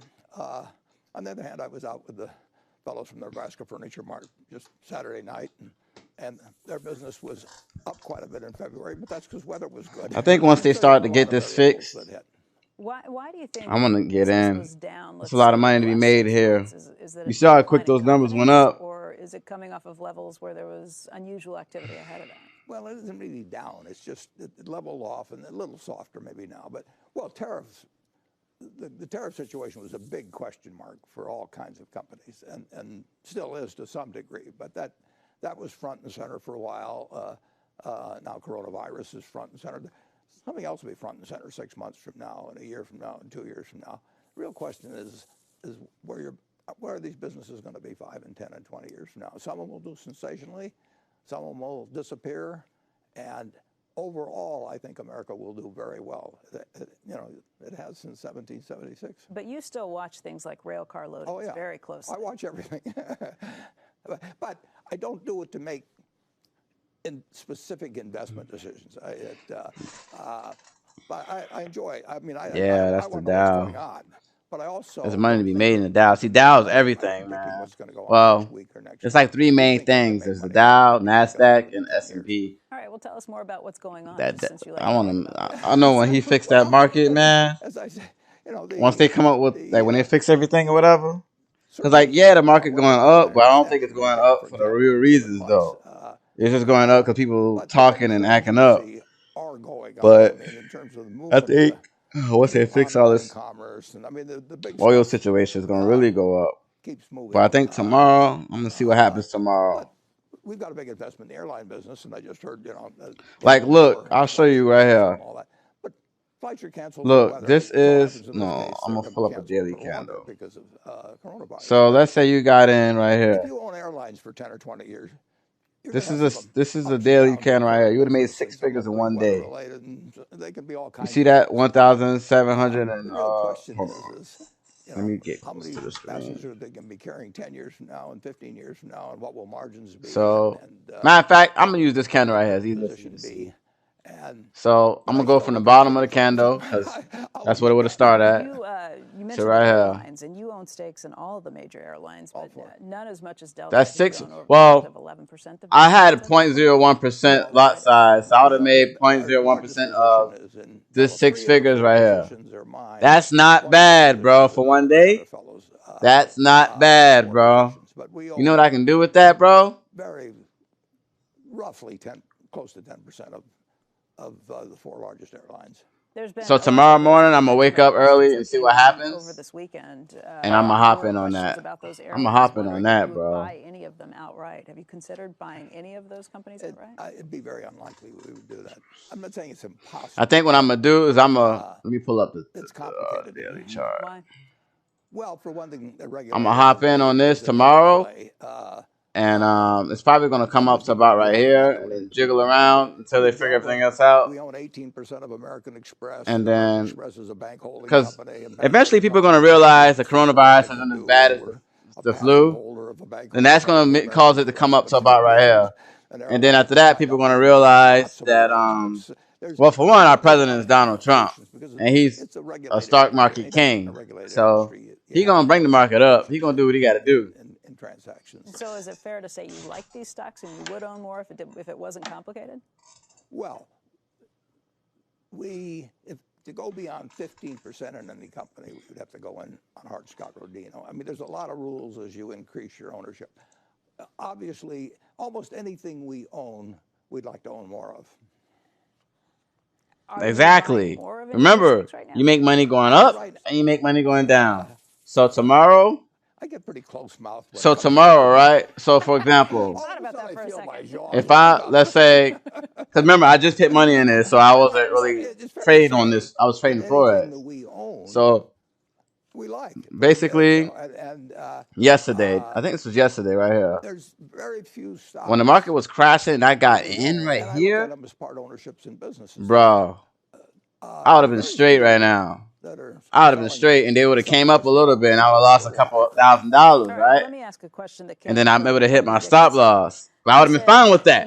You know what I mean? If I made $100,000 and I lose 20, I would have been fine with that. I'm not saying I want to lose 20, but you gotta, you know what I mean? It's gonna hit the stop loss at some point. And then I would see what's going on. I won't give many. And then, I ride it back up. It's absolutely true that we've sold down our position. And make it back, really. To avoid. I'm hopping on this tomorrow, bro. I ain't playing. I'm gonna wait. But they've sold well more than that. Yeah, we've sold well more than that. I think 8.4% was the last. Yeah, that sounds right. And no, we sold Wells Fargo in the fourth quarter, and we sold it earlier. Can I ask why? No, that's 0.01%. That's what I'm saying. I can understand. You know what I'm saying? Like, look. I'm gonna show you right here. Remember now. Advice on what we're doing, because I can. I'm gonna go to the 1 minute chart. Like we talk about everything except. I lost. Okay. Man, I wish I don't even know if I can. Tony Dickinson, just because I think I got 15 or 20 different questions on this. Berkshire owns $32.58 billion of Bank of America and $17.39 billion of Wells Fargo. One position's been increasing while the other's been decreasing. Does Warren like Bank of America twice as much as Wells Fargo? And how should shareholders view the holdings? Yeah, well, I think they've seen that we've bought. Like, I think this is right. We've sold some Wells Fargo. Hold on. All right, let me ask you a broader question that comes in just on interest rates. Sure. And the impact Like that small trade, I lost like $70 on that small trade earlier. Student of Mr. Buffett. Please ask him what impact does the zero interest rate environment across places like Japan and Europe have? Yeah, that small trade earlier, I lost that, but and does the prolonged low interest rate regime? So basically, what you would do, right? Of American pull this chart up. like JP Morgan, etc. And in such circumstances, do Indian banks So basically what you would do, have right, return on is you would equity ride this up, right? to Mr. Buffett? Yeah, well, And I then can't comment on that. about right here, Generally you can do another trade. Matter of fact, you ain't even need to wait till you get right here. variables too. You can get about right here. Because on the Forex, I wait till I get, I see some consistency because, you're going to get that. I don't have that much in there. But because of the profit that she make on this, when I get to about, maybe I get right here because, you can lose as quick as you make it. I get about right here. Absolute level, but and I'd place I'll move my stop loss about right here, right? So this will probably be like, I'm gonna make up a number like 10,000, right? So if I lose my stop loss, I'll probably walk out with 7,000, which is fine. But, I'll place another trade right here and walk up. And then if it keep going up, then I'll place another trade right here. And then I probably would have hit my stop loss on the 3 trades though. Because I mean, I'm not going to know this is right here. You know what I mean? 1.4% this morning. I'm not going to know that initially. I'm going to think it's still going up, which it did. But earnings for something that can't increase its earnings for 10 years. Okay. Yeah, you guarantee yourself profit by adjusting your stop loss. But you got to make profit first though. Remember now, you start in the negatives. Yeah, you'd say, well, explain that to me again. Right. But no, we've never seen a situation like this in the world. Literally, I mean, you can go back and read Keynes, and you can read. Let me see if I can hop in a trade. And let me see if I can hop in one real quick. It never cost their mind. With supply and demand, all these marginal. No, that one's moving kind of slow though. Let me see. Brilliant economists never really anticipated that you would have negative. You've got 13 trillion or something like that worldwide at negative interest rates, and we don't know what that means. And we've got a lot of people who can speculate what it means, but 10 years from now or 15 years, I might have missed this. No, actually, this one might keep going down. This one looks like it's going to keep going down. It is not a normal situation, and it's. So what I'm gonna do here interest rates are the basis is I'm gonna pit. I mean, if you knew interest rates were going to be 0 for 100 years, you would think 1%. I'm gonna do this right here. I'm gonna do a 0.05. You also would know if you bought something that was yielding 1% or that was what it paid, and rates went to 8%, you'd lose practically all your capital. See, I ain't got the stop loss right now, but I'm gonna do my stop loss at. We don't know the answer. Central banks don't know the answer. And I'm gonna show you something right here. This is called a trailing stop. The reason why I don't really do it on this account because useful in stimulating particularly asset prices. I'm usually logged into the other account. That's why I said I come in, I'll switch to this account, and then mainly set my stop loss. But I'm gonna set this right here to 200 pips. The pip is the things on the side. You'll see. I can explain it to you in a bit. But as you can see, when this price go down, this right here will follow. Matter of fact, I might make that a little bit smaller. But we did have St. Louis Fed President Jim Bullard on the program last week. All right, so when this keep coming down, you'll see that does raise a lot of questions. If that happens, just follow it. You know what I'm saying? You'll see. What that means for banks, what that means for insurance companies, which you touched on in the letter too. It's bad for insurance companies, but it's good for stocks. So is this 24/7 or 7 to 5 Eastern Standard? Depends on the market you in. That Dow market, whatever, and the S&P and all of that stuff, that's closed already. Remember, as you can see, I was trying to place another trade, but the same market is closed. That one closed at 5. The Forex market is open 24/7. So it hurts them.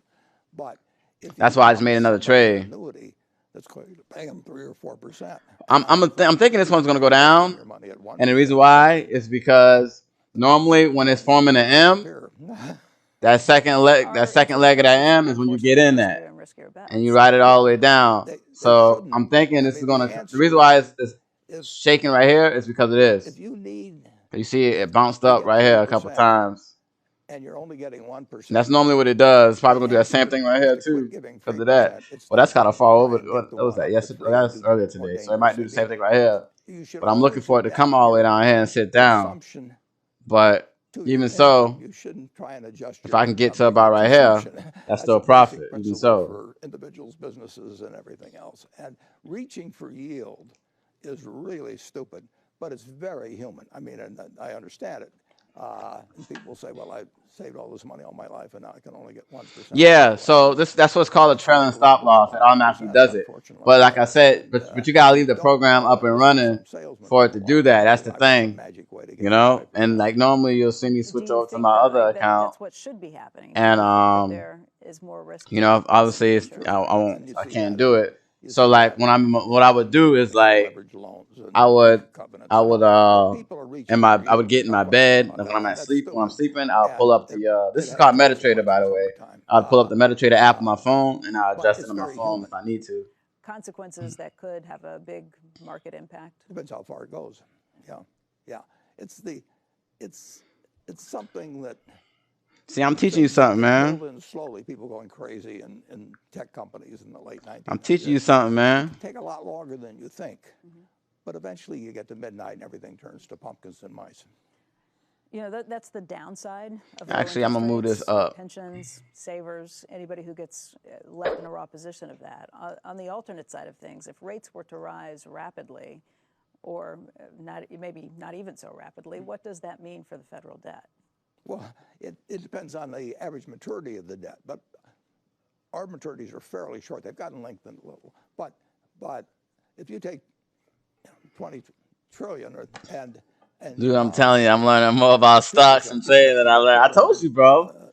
I graduated out of high school with a 1.9 GPA, bro. 200 billion. You got 40 billion of the expense, but if it goes to 5%, you got 100 billion of expense. I mean, no, at 5%, you got a trillion of expense. I'm sorry. It's we are benefiting enormously in our national budget by the fact that interest rates are very low, and so interest cost has not gone up as you would have anticipated if you were looking at the scene 20 or 30 years ago with the increase in national debt. You know, Austria issued 100-year bonds, you know, at 2% or thereabouts, and then they've gone way, way up. And I think maybe they yield 1.1 or something like that. I don't know where they are now. But it's great if you're a borrower. I mean, everybody should refinance their mortgage. Is that an argument for the Federal Reserve, or I'm sorry, for the Treasury? Yeah. So I'm selling. So I'm assuming the price is gonna go down. 6 years ago, you know what I'm saying? But when the price goes up a little bit, I go into negative. When the price goes down, because I said it's gonna go down, I go positive. Well, like, you know, positive towards this. Remember now, I'm negative. I start off in a negative because of the fees. Remember I was telling you about the fees and stuff like that. I would be inclined to do if I were. But you just you look at sometimes you don't always do this, but sometimes you just look at it and tell. Like about this sell-off this morning. right now, I'm looking at it because it's looking like it's trying to form an M. And normally, you get in on that second leg of that M. Normally, I would have got in by right here and I've been already in profit, but I kind of got in late. But it's okay though, because it's still going to come down. I think it's going to come down to about right here. I prefer it. So. If that's but even if it don't go all the way down right here, I'm gonna use my trailing stop, and that helped me. Decline or thereabouts. I don't know how many 3% declines I've had in my lifetime, but there have been a lot of them, and I can't think of one that you shouldn't have bought on. You know, basically, that doesn't mean stocks are going to go up or down next week or next month or next year. But if there's something, if you like to own American businesses, you're getting a chance to buy it 3% cheaper. I don't consider that a lot cheaper. I mean, but how can it be bad news unless you have to sell stocks? Now, if you have to sell them for some reason, you're worse off. If you don't have to sell how much profit would it be? So I can pull this down. Remember now, my lot size is 0.05. But if you like the house, so if it dropped to this one, is this one you're talking about? Does that mean Berkshire will be buying stocks today? Well, we certainly won't. This would be 80-something bucks. We could easily be but normally. So this is my small account, so I don't really trade Forex on my small account. I trade Forex on my big account. The Berkshire is worth more than it's so normally I place 2 trades. I don't do 1, I do 2. So I would have clicked it twice. I would have clicked it twice, and that would have been 160 bucks just for it to drop down here. It might get broken up. What's your response to that line of logic? Well, conglomerates have had. I mean, I guess I could still place another trade. Ain't too late. I mean, I closed my partnership up at the end of the 1960s, and there was a very abusive run in conglomerates where they played with numbers and they had dirty pooling, as they called it, of accounting. They they wanted to have their stocks up and put out stories to do it so they could issue more stock. They were kind of chain letter arrangements. There've been a lot of bad conglomerates, and probably disproportionately so compared to sort of honest to God single industry businesses over time. I'm thinking about it. I am thinking about it, but I'm like, ah. Cause I started looking at the other charts, and I was like, I don't know. It's done for business reasons in our case. The interesting thing is, of course, is the American public has been going wild. See, the hourly chart got an M too. In the last few years, if you think about it. So I don't know, bro. It might be good to do. Area. But the 30-minute chart got an M too. You buy 500 businesses. I might have to hop in and stop playing, man. 500 businesses all put together. I mean, that's the ultimate. But I don't know how deep down the M gonna go though, because it could move to the side. Funds to lots of people, and when they do it, they're buying into 500 businesses. I'm just gonna wait. And times like that, you just wait. They're gonna have 500 businesses a year from now and 5 years from now, and they think that group of businesses that will do very well, and I think our group of businesses will do okay. The difference with an S&P 500 index is it's 500 different companies run by 500 different management teams. It's my small account, so I ain't gonna. If I had my big account, I would have done it. Centralized operation that is. I don't want to juice up my account that quick. We've got our businesses are run by separate people. I mean, we just finished Valentine's Day, and I am thinking about it, bro. Nah, not on my small account. and it's probably been 10 years at least since I've been to a See's candy factory. Now, I get the figures every month, but I don't know how to make chocolate, anything of the sort. I don't pick out the new locations. We have managers for our businesses that are very much like the managers we have for the businesses that we own pieces of, like American Express or Coca-Cola. And there's a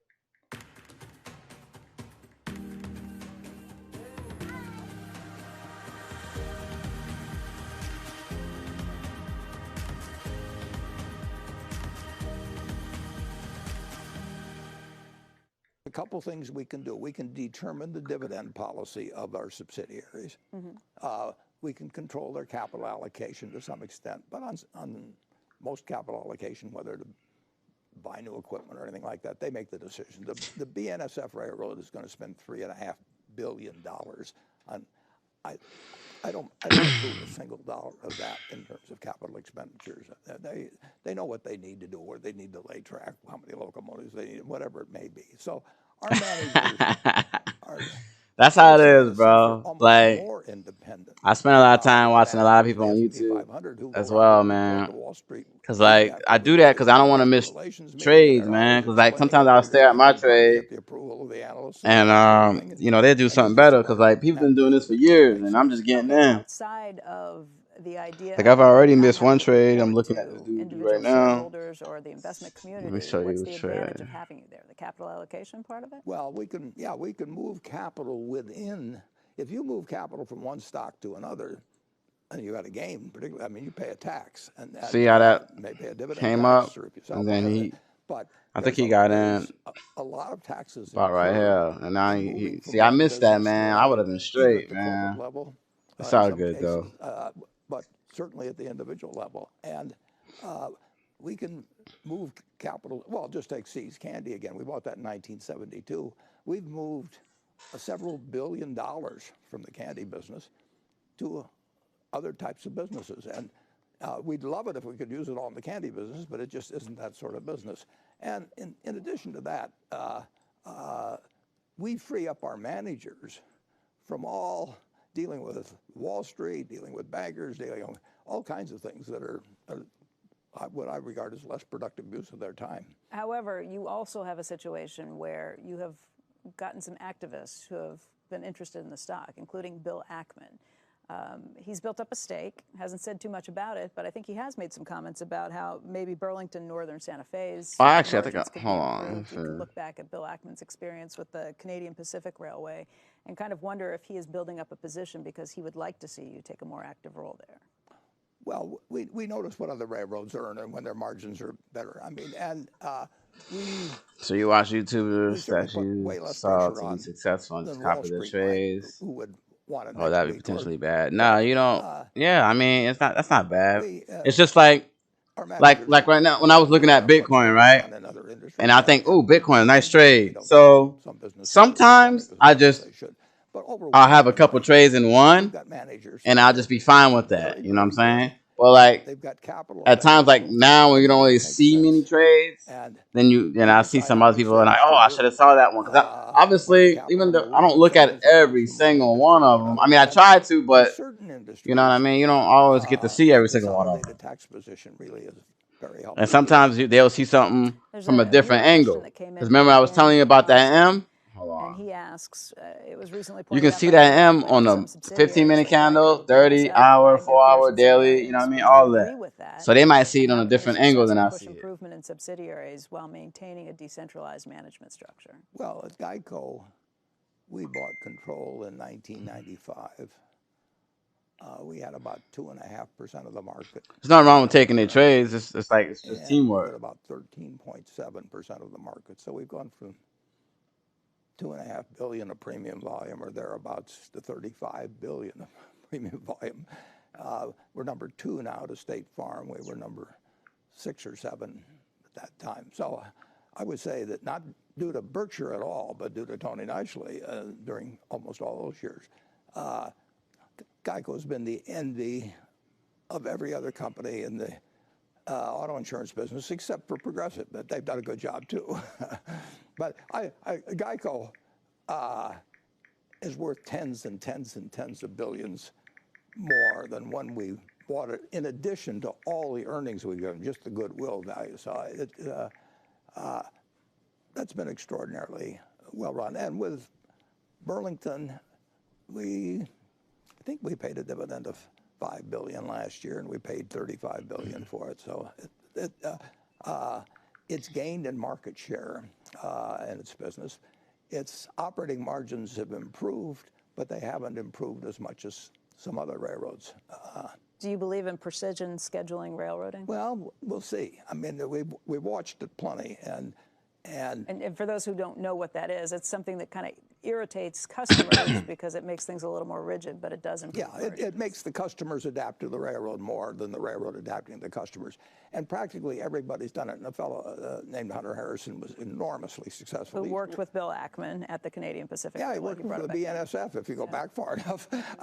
And there's a book about him. It's very interesting. But he did it at the Illinois Central, the Canadian National, the Canadian Pacific, and then he was going over to the CSX. He developed a method of railroading where the customer does adapt more to the railroad, and it improved margins dramatically. Our margins are close to what the better railroads, well, there's only a few, get from precision railroading. On the other hand, we've gained share.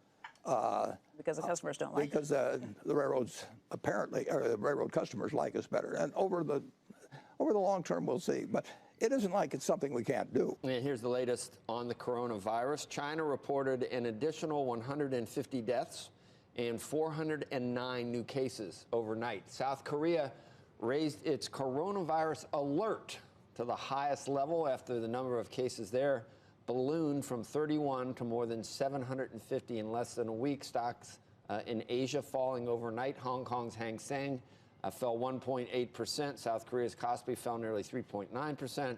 Shares of South Korea's 2 largest airlines down as they canceled flights to the city of Daegu, where many of the new cases were detected. Meantime, Italy's government is scrambling to deal with the biggest outbreak of the coronavirus outside of Asia.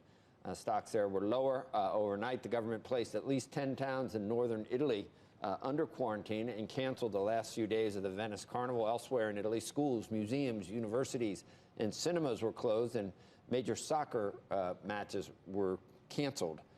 At this point, I mean, Boris Johnson out earlier today, Andrew, saying that the risk to UK citizens just over there remains low. I would say that our officials would say that here too. The risk to the U.S. citizens remains low. But there's a significant difference between supply chain disruption, slowing dozens and dozens and actually hundreds of companies. Absolutely. And that's dampening global growth.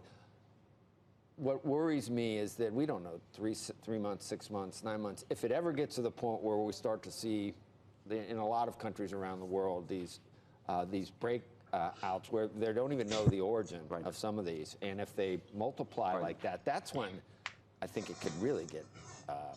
At this point, it's still a global growth slowdown. Nobody in most of the world is worried that they're going to catch coronavirus, and they can't go out and they can't go to the movies or the health club or to a restaurant. But that I just wonder. Well, look, we don't know. There are major travel that's being changed right now. Conferences are being canceled. There was an article in Time magazine speculating whether the Olympics in Japan over the summer will be canceled. So there's real implications here that could reverberate. Having said that, the farther we get to the spring, the better it gets in terms of weather.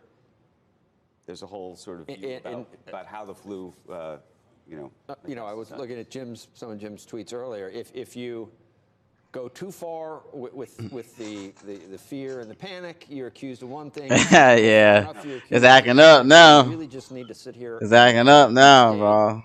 Report on the facts and try to remain detached, but there's something about a pandemic that just is different than other black swans. It's a frightening prospect. Anyway, let's get right back to our guest of the morning. Warren Buffett joins Becky in Omaha following the release of his annual letter to shareholders over the weekend. I mean, Becky, you took a plane. I mean, it's in the back of our minds, is it not? It's just in the back. There's no way around. And the risks are low. So it goes back to 1918. It goes back to 1918. If you look at the numbers of what happened in that pandemic when it came around the globe, up to 50 million people were killed in that. It was a third of the planet's population that was infected. It was 500 million people that were infected at that point. 675,000 Americans died at that point. So inevitably, your mind kind of goes back to what's happened in the past, because as humans, we always look back to history to try and predict the future. It doesn't always work. It's not always prophetic, but it does give you something of what to kind of play out if this were to get worse and worse. Now, Andrew brought up the idea that it's warm weather. We're approaching spring in a lot of parts of the country, or a lot of parts of the planet. That may be good news. We just don't know if this time around, if this is one of those viruses that does die off in warmer weather. Wait and see and kind of hope. Yeah, actually, I think this, from what I've heard from people that know a lot more about viruses than I do, that unfortunately this will make it through the summer, and in terms of having a vaccine, it's a long ways off. So. You've got, it is scary stuff. I don't think it should affect what you do in stocks, but in terms of the human race, it's scary stuff when you have a pandemic. Yeah, I guess this one's particularly frightening because it's new. So there's no natural immunity that's built up in any of the populations, and you wonder what happens, particularly in areas where there's not the same healthcare structure that we have in America or in some of the developed nations. I guess that's a big part of the question too. Yeah. And it's well, I think about it in terms of our annual meeting. I mean, which is May 2nd. I mean, you saw that, bro? It could very well affect. It wasn't playing, bro. We got questions from viewers asking just that. Will the annual meeting be any different this year, particularly because you have a large Chinese contingency of shareholders who come here for that? Yeah, and that certainly will be affected. And incidentally, I mean, flu is particularly tough on old people. Stock market looking like it got AIDS, bro. You're going to have two guys on the stage whose combined age is 100. Sometimes, I guess this might not be. It's kind of slow, I think. It's probably a little slow. Looking for people that are showing any signs of contagion. But that's one of the problems with this, is it does have a long gestation period. You can tell it's about to pull down, though. And again, you did talk about it earlier. It's something that you see in the results of the businesses, even some of your own fully owned businesses that you didn't. Coronavirus, for example. No, it affects businesses now. Actually, part of my friends. There you go, bro. He was 14 in 1918, and he told me what went on in Omaha, during the. It's a little slow. It's a little slow. I'm in the profits for sure. I don't know why it's so slow, but pandemics will occur in the future. Now, what they hope to get is a universal flu vaccine, but that's a long way off. It isn't impossible. I mean, I asked my own science advisor is Bill Gates, so I talked to him. I call him. I've talked to him the last few days about it, and he's bullish on the long-term outlook for a universal prevention of it, but says it's not going to come, for It's not going to be here in 10 years. What are Bill's concerns as somebody who spends a lot of time traveling around the globe, as somebody who is trying to help medicine in some of the less developed parts of the world? Yeah, the Gates Foundation is very active in trying to be. Sometimes it takes sometimes it happens in minutes. Sometimes it happens in seconds. I mean, we've got sometimes terrific resources. it's just like, look, I'm gonna show you each one of these candles. I'm on a 15-minute thing, right? So each one of these candles is 15 minutes, right? So look, the summer is not like this red, that's 15 minutes. Look at these 15 minutes. See how small those are? Let me show you what's the day. I think it was Monday, Tuesday, right? So Monday, I'm gonna show you Monday. Things I hear from people I think are smart, but I'm actually asking for Bill's opinion, not yours. All right. Well, I shouldn't. Man, why did it go I shouldn't back? really quote it, but I do. He's the guy I ask. Right here. I'm trying to. Oh, it's auto scrolling. That's why. Hold on. He loves to talk science, and he can make it so I can understand it, which is quite a trick. You know, at the Gates Foundation, they're taking it very seriously. I'll put it that way. Is money? Look, my stop loss. Hold on, let me fix that real quick. I'm sure where you are. Because I know it's gonna keep going down. Hold on. I mean, maybe this is more than you know, but do you know if they have put human resources out either into China or other places where there's? I don't know that. I don't want to comment on that, but I know that that is something they've always spent. They've been very involved in is human health and even particularly this. Bill knows a lot about vaccines. Let's talk a little bit about Berkshire Hathaway. We were in the middle of a conversation when we had to go to a break before, but there has been this question raised, not only by Barron's in the cover story there, but by other places too. See, as you can see, my stop loss shifted. I had a trailing stop. Remember? Worth more if it were split up. It's a good question, and I will tell you that. If you there we go. I'm gonna pull that up. So let's say the stock market didn't change. I switch it to 250. So now when it goes down to 250 points, it'll shift. That way I can get more profit from it. But I turn off the auto scroll. I don't think. Look, remember what I told you. Every candle is 15 minutes, right? Make sure you didn't say anything. Readjusting your stop loss. I thought you had it to true. I did, but I had it short because remember I was trying to show you an example, and I realized it was like I think I had it set to like 100. And you know that one big move was more than 100, and it would have instantly stopped out. And I didn't, I increased it, so I won't stop out that quick. Corporate breakups and. Well, look, this is 15 minutes. That's normal. This is another 15 minutes. You could dispose of securities. And if you had $1 per pip instead of that 5 cent I have, was done regularly. Right here, it's like you would have made like $1,000 out of that. They Right revised the tax code big time. They killed General Utilities. Let me see how much I would have made off that. Now you can go. You can have like with the 5 cent, I'd make business or that business. $137, and that's just one trade. Your purpose in order. You know, I would have hit it twice on my other account. And it takes time, but you cannot break up. You cannot dispose of the entire business, business by business, without having very substantial tax liability. It would not produce. Yeah, because when I go to trailing stop, I had this set to. Remember when I changed? I had it set to 100. Now we don't use and much as the people who would buy them piece. When that hit that drop and it came back up, that really was. It pulled it down and then it went back up. So that's it's about to hit it again. That's why, and I switched to 200. Normally it's 200. I usually have it 200. And they do not want us to leverage to the sky, but. There would not be a profit if we were simply to announce that over the next 24 months that you could come in and buy any business we had and we'd sell them to the highest bidder. You made a point of talking about this in the annual letter. You said, key to my Berkshire only institutions is my faith in the future judgment and fidelity of Berkshire directors. They will regularly be tested by Wall Streeters bearing fees. At many companies, these super salesmen might win. I do not, however, expect this to happen. That's exactly true. And I think by writing it, it helps it a little too. Yeah, man, everything happens, bro. It's the stock market. You don't know what to do, bro. Like you just don't know, bro. Every time that there's a transaction, and they're big. Like I'm just guessing that. Look, matter of fact, this is as clear as day right here. People snoop around that. Hold on. Right here. You see that M? But it won't get done later on either. You see this M right here? I would have got it about right here. every share of. You know what I'm talking about? And ride it up. 99%. You know what I'm saying? Every time you see, well, not every time, but majority of the time when you see an M, to those philanthropies. you can get in. Because look, you see right here, this is the M. And as you can see, this green thing right here means it went up and then it pulled back. And then it went up again and then it pulled back. So that's your signal. And then it goes down. You know what I'm talking about? That's your signal.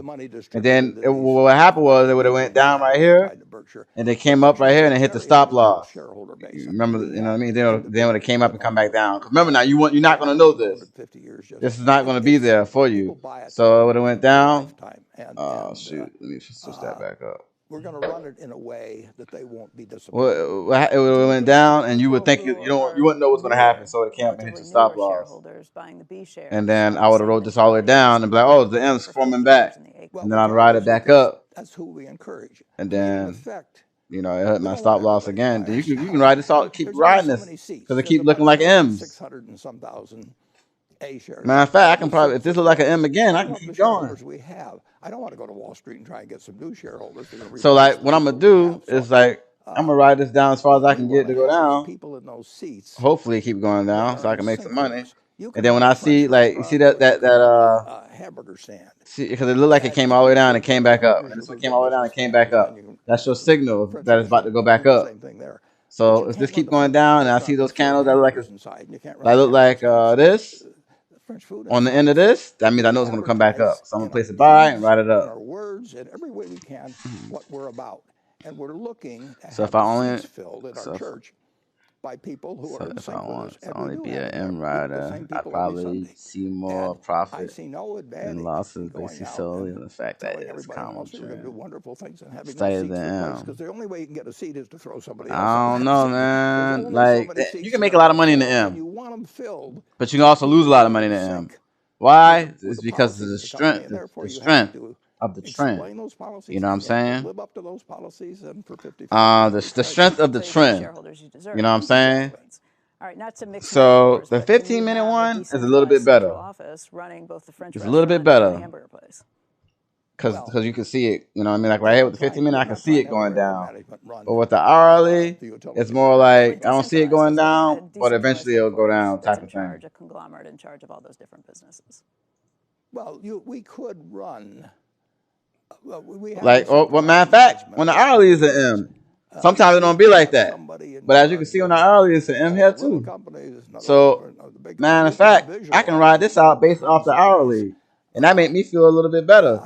So, if I do set my take profit, sort of manager, our managers like running their own business. I can set it down right here, actually. In fact, I'll set it right here. They never have to finance their businesses. I mean, they never have to go to Wall Street. That's the hourly. So the hourly make me feel a little bit better. And I want them to feel they own their businesses, and that's all they're responsible for. If we mess up some other way, you know, they get paid based on how they do, and it just sometimes different charts makes it easier to see. To operate on that basis. Let's get you some money, sir. You think they're going to keep moving step by nah, step, man, you're gonna get paid too, bro. Run the whole place. One of the things once you get started, man. Hey, just go to forex.com and make a demo account, man. And then I'm gonna start streaming this a little bit more often, so you can copy my trades if you want. On the bank stocks in general and on Wells Fargo. And then I'll show you why I took the trades and stuff like that. You know, I'm still learning, but I know a little bit of basics. He dumped a third of his Goldman Sachs shares, although he still owns over $75 billion in bank equities. So like anytime you see an M or a W, that's money to be made, bro. Every time. It's more than just that, though, but that's common. Like, look. Look. Hold on. It's a business that W. Remember the W? Boom, boom, boom, boom. Earn between M. Every time. The commercial. You gotta get in on them M's, man. You know what I mean? Like and 60% or so on net tangible. W. See that W? It's a good business. It's a fantastic. That's another M right there. Let's look a little crazy though. I probably wouldn't have got in on that. You know, at 2%. If you have a choice between a 2% instrument and a 12% instrument, which one's going to win over time? So if you ask me whether I think banks are going to go down where they only earn 3 or 4% on tangible assets, I don't think that'll happen. question is really whether they do. All right, so you see this stop loss right here is going to adjust. I got it at 200, so you're going to see it slowly start to come down. Very good about the banks we own. They're very attractive compared to most other securities. I be wanting to play Dota until I realize how many scrubs I get, man. Is buying in a lot of stock every year. So our ownership of the Bank of America this year probably will go up 7 or 8% without us spending a dime. I'd like to own any business, any good business where my ownership goes up 7 or 8% every year without me spending any money, and on top of it, I get a dividend and so on. They're very attractive, both against interest rates. Do you ever run 5-mans? I run 5-mans when I have 5 people that I either 5 head busters or 5 people that I play with. Not just me, but we play with each other. Because when you're running 5-mans, it's all about play styles. Unless I have 5 playmakers. Like if I have 5 playmakers, it's different. Institutions that were kind of looking into it, the investigations that were taking place for $3 billion. Does this mean that they have kind of finally? Like if I'm sure you see my stream, like I make plays from the core and support, not just core, not just support, but both. I be making plays, but you know, and because when you play in 5-mans, you play on people who know how to play Dota. You ain't playing with some people who just hope they can play some Dota. He says, whenever we have a problem, you attack it immediately. He says an ounce of prevention is not worth a pound of cure. An ounce of prevention is worth a ton of cure, and we've seen that time after time. And the interesting thing, and I don't know the details at all, but the original thing was a whole bunch of phony accounts. Now, I don't know how, if you open up a couple million phony accounts, you make any money on it at all. I mean, the shareholders didn't make money. People say that, well, the people... They're forced you to go 1, 2, because I'm like... You can devise dumb incentives. I go whatever, man. I can go mid. Obviously, you've seen that. I can go 5 because I'm a good support. I think you've seen that. I can go 4. I'm a good support, but I like... But I'm a good support, so I play an aggressive 4 as well with the off lane. I can go 3. We do them every day. I just don't really play 1. I don't play 1 at all. Just 2, 3, 4, 5. Have to attack a problem as soon as it occurs, and you know about it. And if that had happened, I think the reason why I don't do 1 is because back in the day when I used to do good at 1 and we lose, that was way more stressful than just losing. Because you know how much concentration that you got to put in the playing position 1 just to lose. Because bad practices. Because like when I play mid and I lose, at least I have fun like beating up on people. And look at the consequences. So 2 or 3 years later, I mean, even though I'm still mad, the shareholders are paying for something that didn't do them any good whatsoever. Is that why you've sold off some of the shares? No, not specifically. I know you don't want to get specific on why. Yeah, no, I'm not recommending what stocks. People have to make up their own minds on that. But, okay, I want to ask you a question about Todd Combs and his new role at Geico. I got several questions that came in from that, and let's just use this one from Peter Lampras. During last year's interview, 2K games. After the That's somewhat different from 4K games. About I actually do better in a recent meeting at Geico. No, my friends are divines, man, and I actually play better with divines than I do because I like. 19 years. Please explain why none of these 40 top. I play better with divines because my play style is so much easier, and like things that I think is common sense isn't common sense to our times. Like. If I see one person top, one person mid, and 3 people bottom, and there's 5 of us there, if I'm playing with divines, we're not thinking about going. It's 5v3. Let's go. When you're playing with our accounts, they're like, wait, I need to eat tangles first. Like, come on, man. Like, they want to farm that last 3 seconds before it's time to go, and they don't understand how important timing is. You know what I mean? But when I'm playing with the higher ranks, I actually win more games than higher ranking games. Like, I can beat a divine mid. The only people that I can't beat mid are Immortal Smurfs. Like, I think the game that me and you played, I was 15-0 as Mars. We did not have the person, in my view, to replace him at that point. And Todd Combs, who's worked with Berkshire now for 10 years, he actually was a product manager at Progressive in the past, and he knows a lot about insurance. Insurance is probably the only business I know something about that we're in. All the rest of them total confusion. But I understand the insurance business to some degree. Todd understands it very That's well. because I knew what time it was. Like Todd is there. when you got so many games, by now you should know what to do and how to do it. That's just the bottom line. You know what I'm saying? So like, I knew that he had all his points and agility, so I'm not gonna go on them until I'm ready to go. So I would ulti with Mars and spare him into the wall. Cause like what he had with full agile, he was like what 400 XP, right? Or 400 HP. My spirit did what 200 or some number like that, and him hitting against the wall did like what like I think like 30 or some number like that per hit or something. So that's more than half. And all I had to do was that what's it called, God's rebuke or something like that, and he was dead. Like it'd be people like people play so much games of Dota just to still make the same mistakes. Problem, which is it's like you should know by now. But Progressive has done a better job of managing correlating or risk with rate, and that is what we're focused on now. Correlating risk with rate. In other words, having the proper rate. Right, charging the right amount. Charging the right amount. If you were in the life insurance business and you thought that 80-year-olds had the same life expectancy as 20-year-olds, you'd have a big problem. And what would happen is you'd write all the 80-year-olds and somebody would write all the 20-year-olds. So in auto insurance, the same thing. There's a yeah. See, the thing is, like, I complain, but I complain about facts, though. I don't complain just to complain. You know what I mean? Like, that's why see, the reason why I go Mars mid is because the position 3 is supposed to initiate. They're scared to initiate. They're supposed to tank. They're scared to tank. The damage dealers don't deal damage. So when I go Mars, I do it all. I damage, I take damage, I initiate, and I tank. We do it far better than we did 50 years ago. I used to go Pudge mid. That's why people used to call me Black Dindy. If you look at some of my streams, man, that's what they used to call me. But ever since this update, I've been kind of struggling to play Pudge mid. Geico is a fantastic asset. Todd's job is to focus on that, but it's also to work himself out of a job very, very quickly, and preferably to work himself out of a job with somebody from Geico. Eric LaFont writes a follow-up question. He says, Warren, why did you and Ajit decide to appoint Todd Combs as the CEO of Geico? That part you've answered, but how will he be able to run Geico, manage a $13 billion investment portfolio, oversee Haven, and be on the board of JP Morgan? He wasn't no point, It'll keep him busy. Bro, I don't think anything was worse than a Mars with Dragonlance and Kaya and Midas.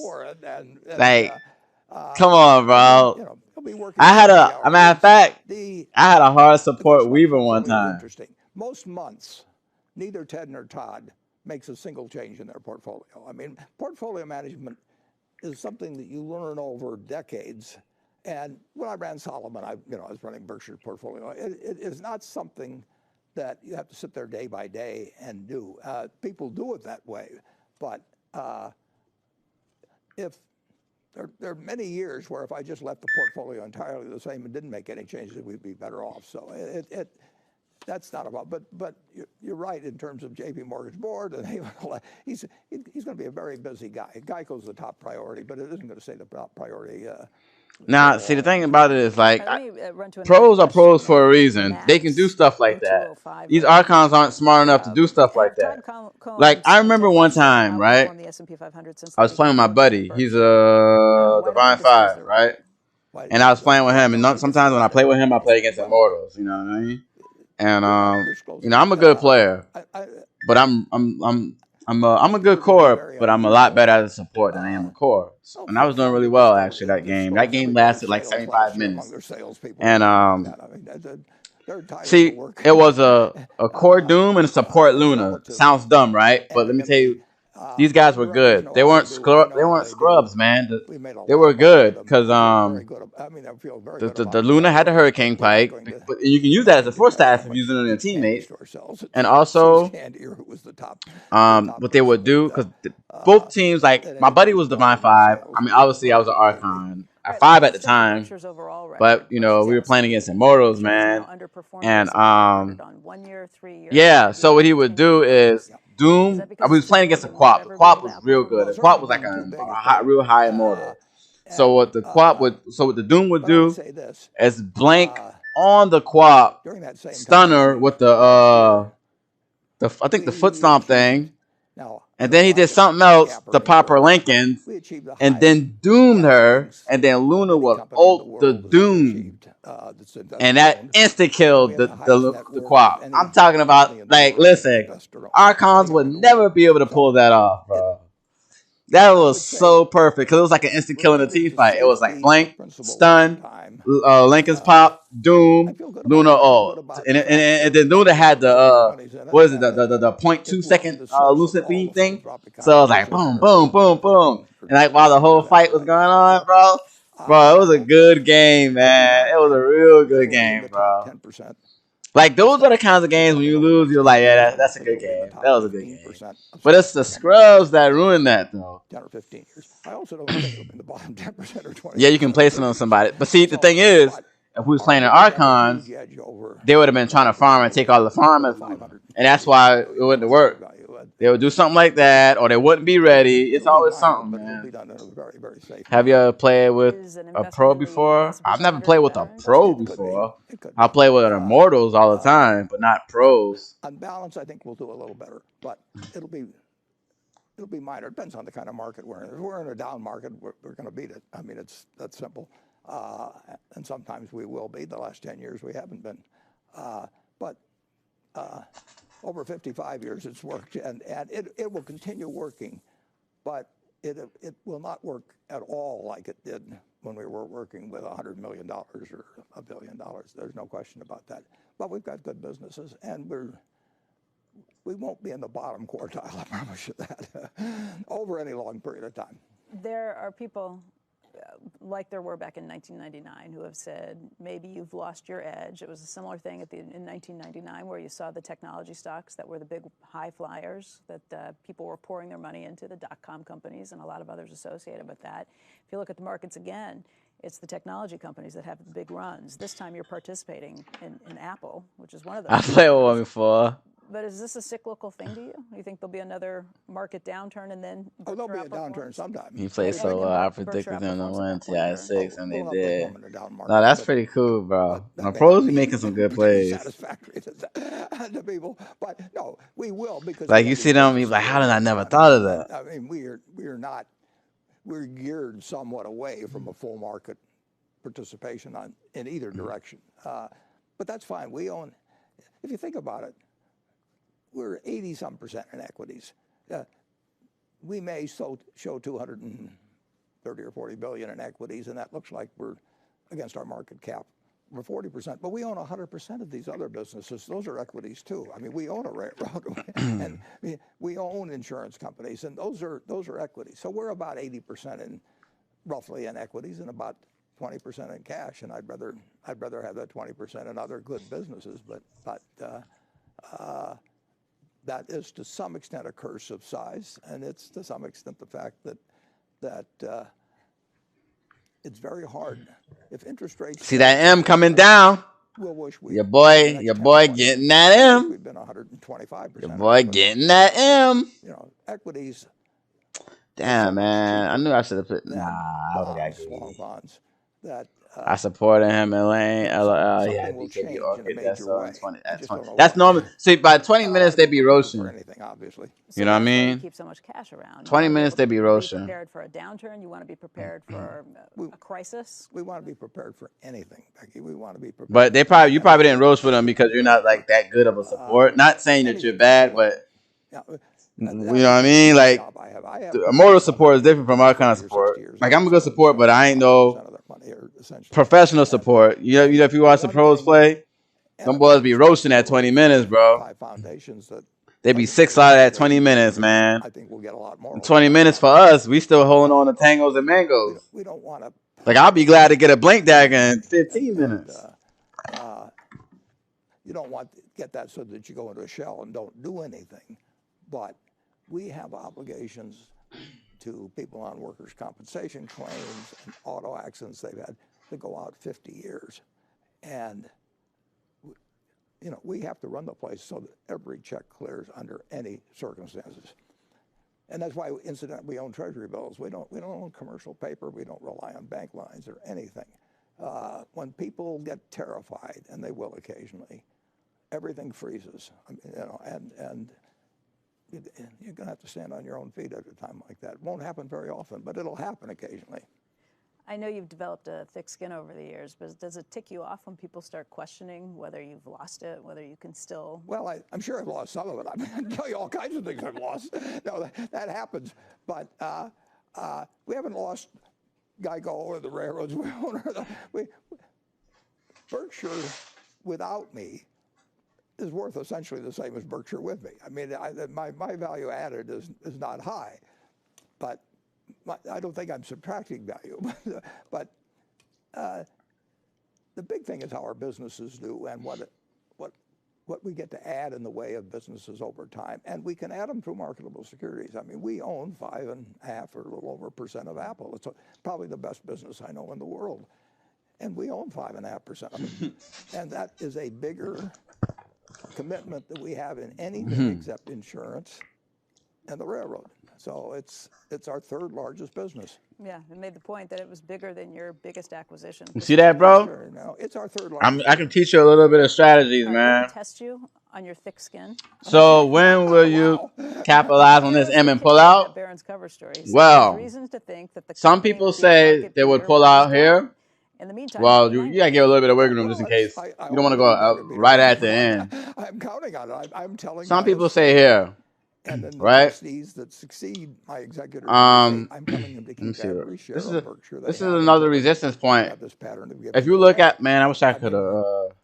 Okay, so if you look at this line right here, you'll see, obviously, this is where I am. Because it's going to determine. Right here, it bounced. Right here, it bounced. So right here, it may shake up a little bit before it comes down, or it might move sideways. Who knows? Right? After I leave. But to answer your question, normally people stop it right here at the end. Myself, I would pull down my stop loss. As you can see, my stop loss did follow it, though. It did follow it, because I got it at 200. Remember it was up here? Remember I shifted back up here to start it over? And it followed it? So I'm going to follow my stop loss, because one day I might get lucky and it might come all the way down. I don't know. Well, I think I'm going but you never know. The last thing I do want to do is pull out here and it goes down for another whole 3 days straight, and I'm like, oh man, I missed the money. You know what I mean? I don't want to do that. Voted for Republicans. I've contributed. So I mean, some people don't do that. In fact, but you know, I've only run for 2 offices in my life. One was head of the Young. You gotta catch those M's, boy. You gotta catch those M's. Running for a delegate to the. Those M's, man, they be working. 1960, but. Normally, I vote for Democrats. You got W's and M's, man. We'll see what happens. So what I'm doing is I'm making small trades like this to build my confidence and to, you just said that you're not a you know, get better at trading Forex. You are a card-carrying capitalist. You know what I'm saying? One of those in your and like, I've seen it. I don't know whether. Once I say, okay, I got this, I can start increasing my lot size from 0.05 to, you know, 1 or some number like that. So, I don't know whether that shows. Those who can't see you on this camera right card-carrying capitalist, and that's what I'm doing. Yeah, and I think we. What you said, yeah. So you risked the $10 you made for the opportunity to make. See, you know, bro. You know. Follow up on that you question, know. Which was about a year ago. We had asked you about Michael Bloomberg. Bro, how old are you, man? You said you just graduated, so I'm going with like 23 or something. Would you support him? Is he your candidate? Well, I would. I'm 27. I would certainly vote for him. I don't think another billionaire supporting him would be the best thing to announce. But sure, I would have no trouble voting for. See, I was close. I was so close, right? What did I say, 23? Hey, happy birthday, bro! I turned 24 last I want to get into handicapping the race, but yo, I don't know if you see my Facebook page, but my Facebook page is where most of my my viewers are, by the way. In terms of certain things he would like to accomplish, I don't agree with him in many ways. I don't think in terms of the fact that's what most of my followers. I have I have near 10,000 followers on my Facebook people that get left behind by our capitalist system. I don't think we should. Yeah, Kobe. Yeah, thanks, man. No problem, man. Hey, man, but for real though, man. Even though you're a math teacher, though, You should learn this, man. You learn this, bro. You'll thank me, man. You're gonna be like, yo, not only you carried me in Dota, but you carried me in real life. By an economy that has over $60,000 of GDP per capita. You carried me in real life. I'm a big fan of increasing the earned income tax credit. You should learn this, man. So the thing about learning this is no matter what happens, if they say we're in a recession, you're gonna make money. If they say the market will go back up, you're gonna make money. Whatever they decide to do, you're gonna make money. You know what I'm talking about? Let's talk about some of Sanders' plans. You said you agree with some of what his intentions are, but let's talk about some of those actual plans. One of those plans would be to give 20% of companies stock. I'm out here catching these pips, man. Workers on the board. What do you think about that? That would be for any company, public. See, remember I told you he was gonna hit that. Remember I told you right here, it bounced up a little bit, so that's why it's gonna be steady for a little bit. Now it looks like it's trying to come down. Because. Well, I don't think that. I don't think putting 20% of the capitalists on a labor union is a good idea either. I'm not sure how far it's going to come down, but that's my stop loss to figure out. The system works very, very well in terms of developing more goods and services. I mean, when you flew out here. So what software are you on right now on the computer? It's called MetaTrader 4. You wouldn't have seen anything. Everything you see is the product of a system that's worked like nothing's ever worked in the history of the world. So I do not believe in messing up our system of developing output.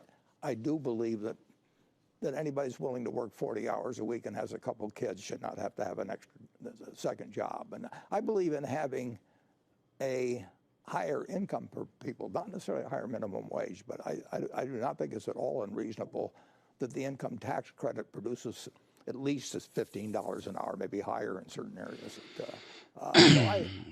I'm very much in sympathy with the fact that Senator Sanders believes that a lot of people are getting left behind and through no fault of their own. And there's all kinds of aspects of capitalism that can need, in some ways, to be regulated. But I don't believe in giving up the capitalistic system. All right, let me slip in some questions that viewers have written in on this front. Michael Blank writes in, please ask Warren if he thinks the market will sell off if it becomes clear that Bernie Sanders will win the Democratic nomination. I think I normally would never make a comment on something like that, but I would say that if you had Sanders and a Democratic House and Senate, or if you had Trump. I don't know. I never looked into it. And Senate, there would be a significant difference, but I don't think I would necessarily.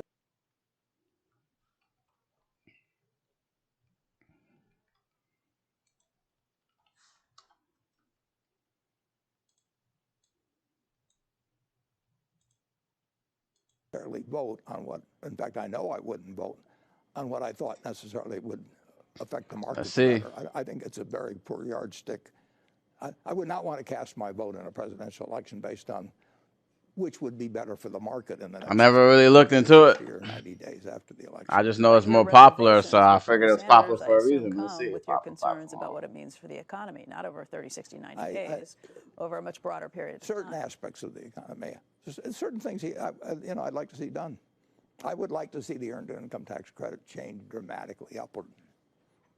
Alan Bucky. I'm actually not sure why. If Michael Bloomberg becomes you know what? I chose this one because I was looking at tutorials when I first started, and a lot of people was using MT4. So, it's kind of easy to stick to what you know type of thing. Warren, we've talked this morning about the coronavirus, but there are people who are waking up across the country now kind of tuning in at this hour. So maybe we should address this again. With the markets indicated down 750 points, with concerns about coronavirus spreading and now worries about what that will mean for the global economy this year. I know this is not something you look at a day-by-day basis, but how do you kind of wake up and read this and think through it?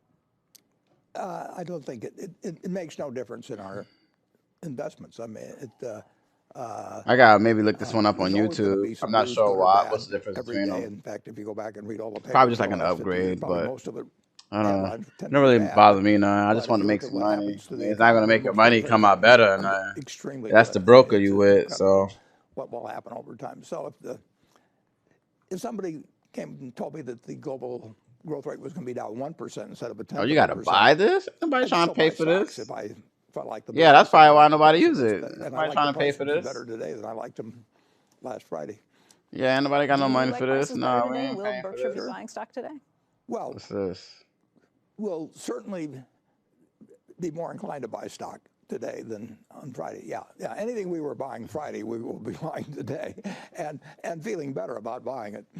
You know, one of the things you talked about in the annual letter was stock buybacks of Berkshire Hathaway. Right. And for the first time, you told people to call Mark Millard in your office outright if they have $20 million worth of Berkshire shares and they're ready to sell. Right. That's a really unusual move. Why did you do that? Well, we did it because it's very hard to buy blocks in the market of Berkshire. We practically never see blocks, except we do see them from estates or Maybe we get more updates, but it don't really matter, man. It's like I ain't got nothing to do with your trade. You know what I'm saying? Like I can trade.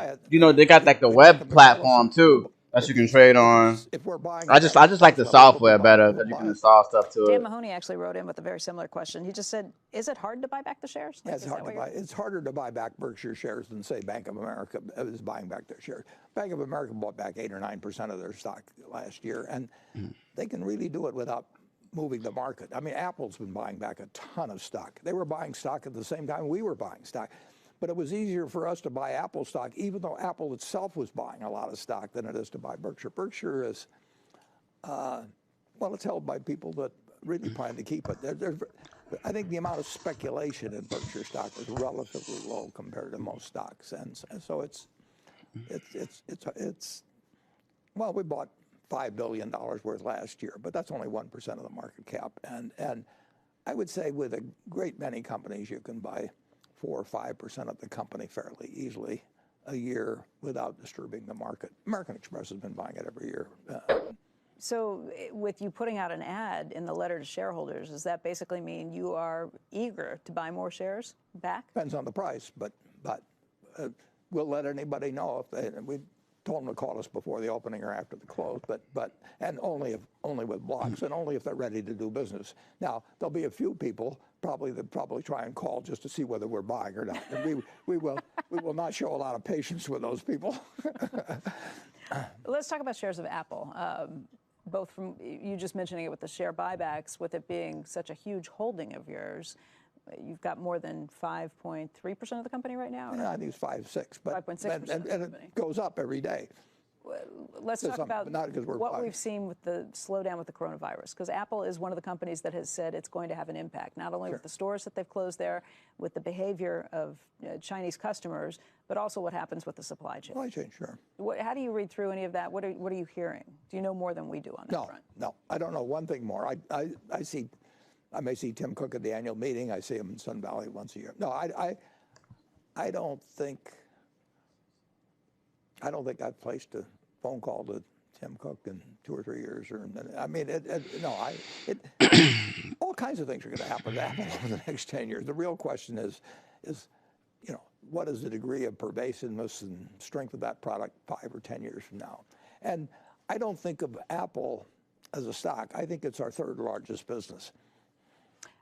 It's also a high-flying technology company. It's one that's been at the forefront, but you've said in the past you didn't buy it because it's a technology company. I think it's a consumer product. In fact, I think I said this on the program a couple of years ago. I mean, obviously it's a consumer product company that uses technology, but we've got a lot of products that use technology at Berkshire. But it's an incredible company, and I should have appreciated it earlier.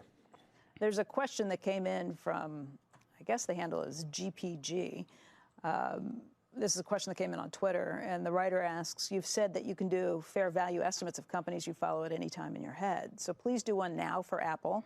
It's kind of like it's trying to pull it back. For IBM, and how is that miscalculation different than for Apple? It's kind of small, though, man. An entirely different business than Apple. I mean, Apple doesn't resemble IBM anymore. It resembles See's Candy in a way more. I mean, it is a incredibly useful product to people that grows more useful as the number of people are involved. I mean, it's really interesting. We call them smartphones.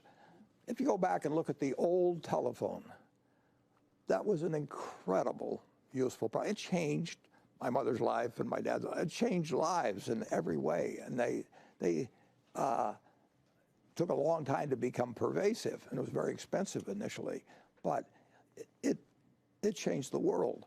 And the smartphone is part of hundreds and hundreds of millions of people's lives in all aspects of their lives. It's used as all kinds of utility. It's a consumer product.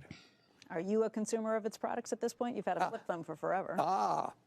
I'm glad you brought that up.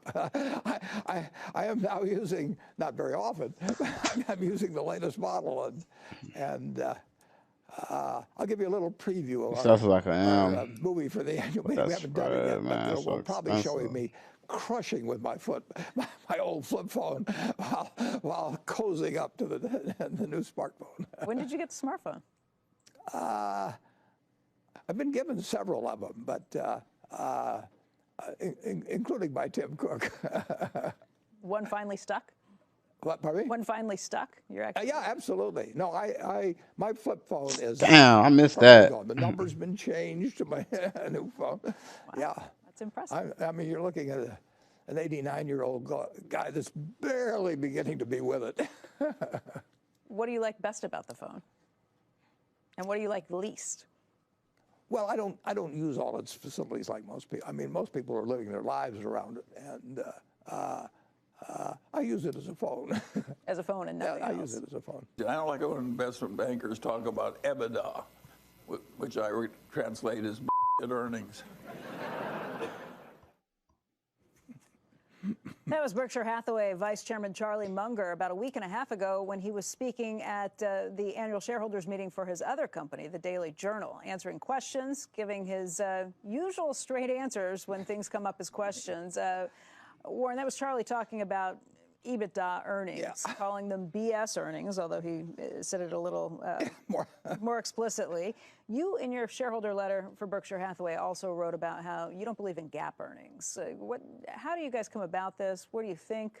You still have to report these numbers, but you're basically telling shareholders don't listen to them. Well, it's two different principles. I mean, the GAAP numbers, which show us earning $80 billion, which is more than any company's ever earned in history. And we explain why that really isn't the relevant statistic, because a lot of that was just the stock market going up. Look, now gets damn. Our earnings. I could have got in right here. This is a W. We both have. Boom, boom, boom. I could have rolled this thing all the way. I'm gonna start looking at S&P. I mean, Dow Jones, and stop playing all the time. I could have rolled that W all the way up. You could not have a better partner. He, at 96, a woman. I'm gonna do that as soon as that market open up tomorrow. I'm jumping in there. Look, and boom, boom, boom. I mean, even though that's crazy right there, I still could have got in right here. Charlie is very much an active partner, we'll put it that way. Next time I see him, I'll get an update on that to see what so far. I gotta start getting in. Let us know what happens. Yeah, I will. Let me look at yesterday. We watch pretty closely Charlie's shareholder meeting. Boom, boom, boom, boom. We send cameras out. We Boom. watch See, it. I wouldn't have gotten that W though. I would have definitely got it. I watched it all on YouTube after I could have rolled that all the way up, my man. good friends and my niece were all there, and Bro, I would have been rich. No, I'm gonna start looking at this. watching it, and I actually This is what I'm looking at from now on. usually too. I wouldn't miss it, but I don't go out for it. Sell to the M, yeah. But it don't always do that though. Like it don't always make that. Like, look, this ain't really much to look at. You know what I mean? If you make this right here, that big drop, and then it comes up, Every time I talk to him, Charlie. then it comes back down, then it goes up. There you can kind of read and see. But sometimes it don't always do that. Sometimes it goes sideways like this. I mean, and it goes through about 8 filters. I was on auto scroll. I forgot. In 10 seconds, and he gets to the essence of any problem. There is nobody better to talk to than Charlie at age 96. Is there anything I like this. This don't really, you know what I mean? Always form it. But right here you see boom, boom, boom, boom. And that's the M. Boom, boom, boom, boom. Bro, tomorrow, see, what I'm doing right now is I'm looking at the market.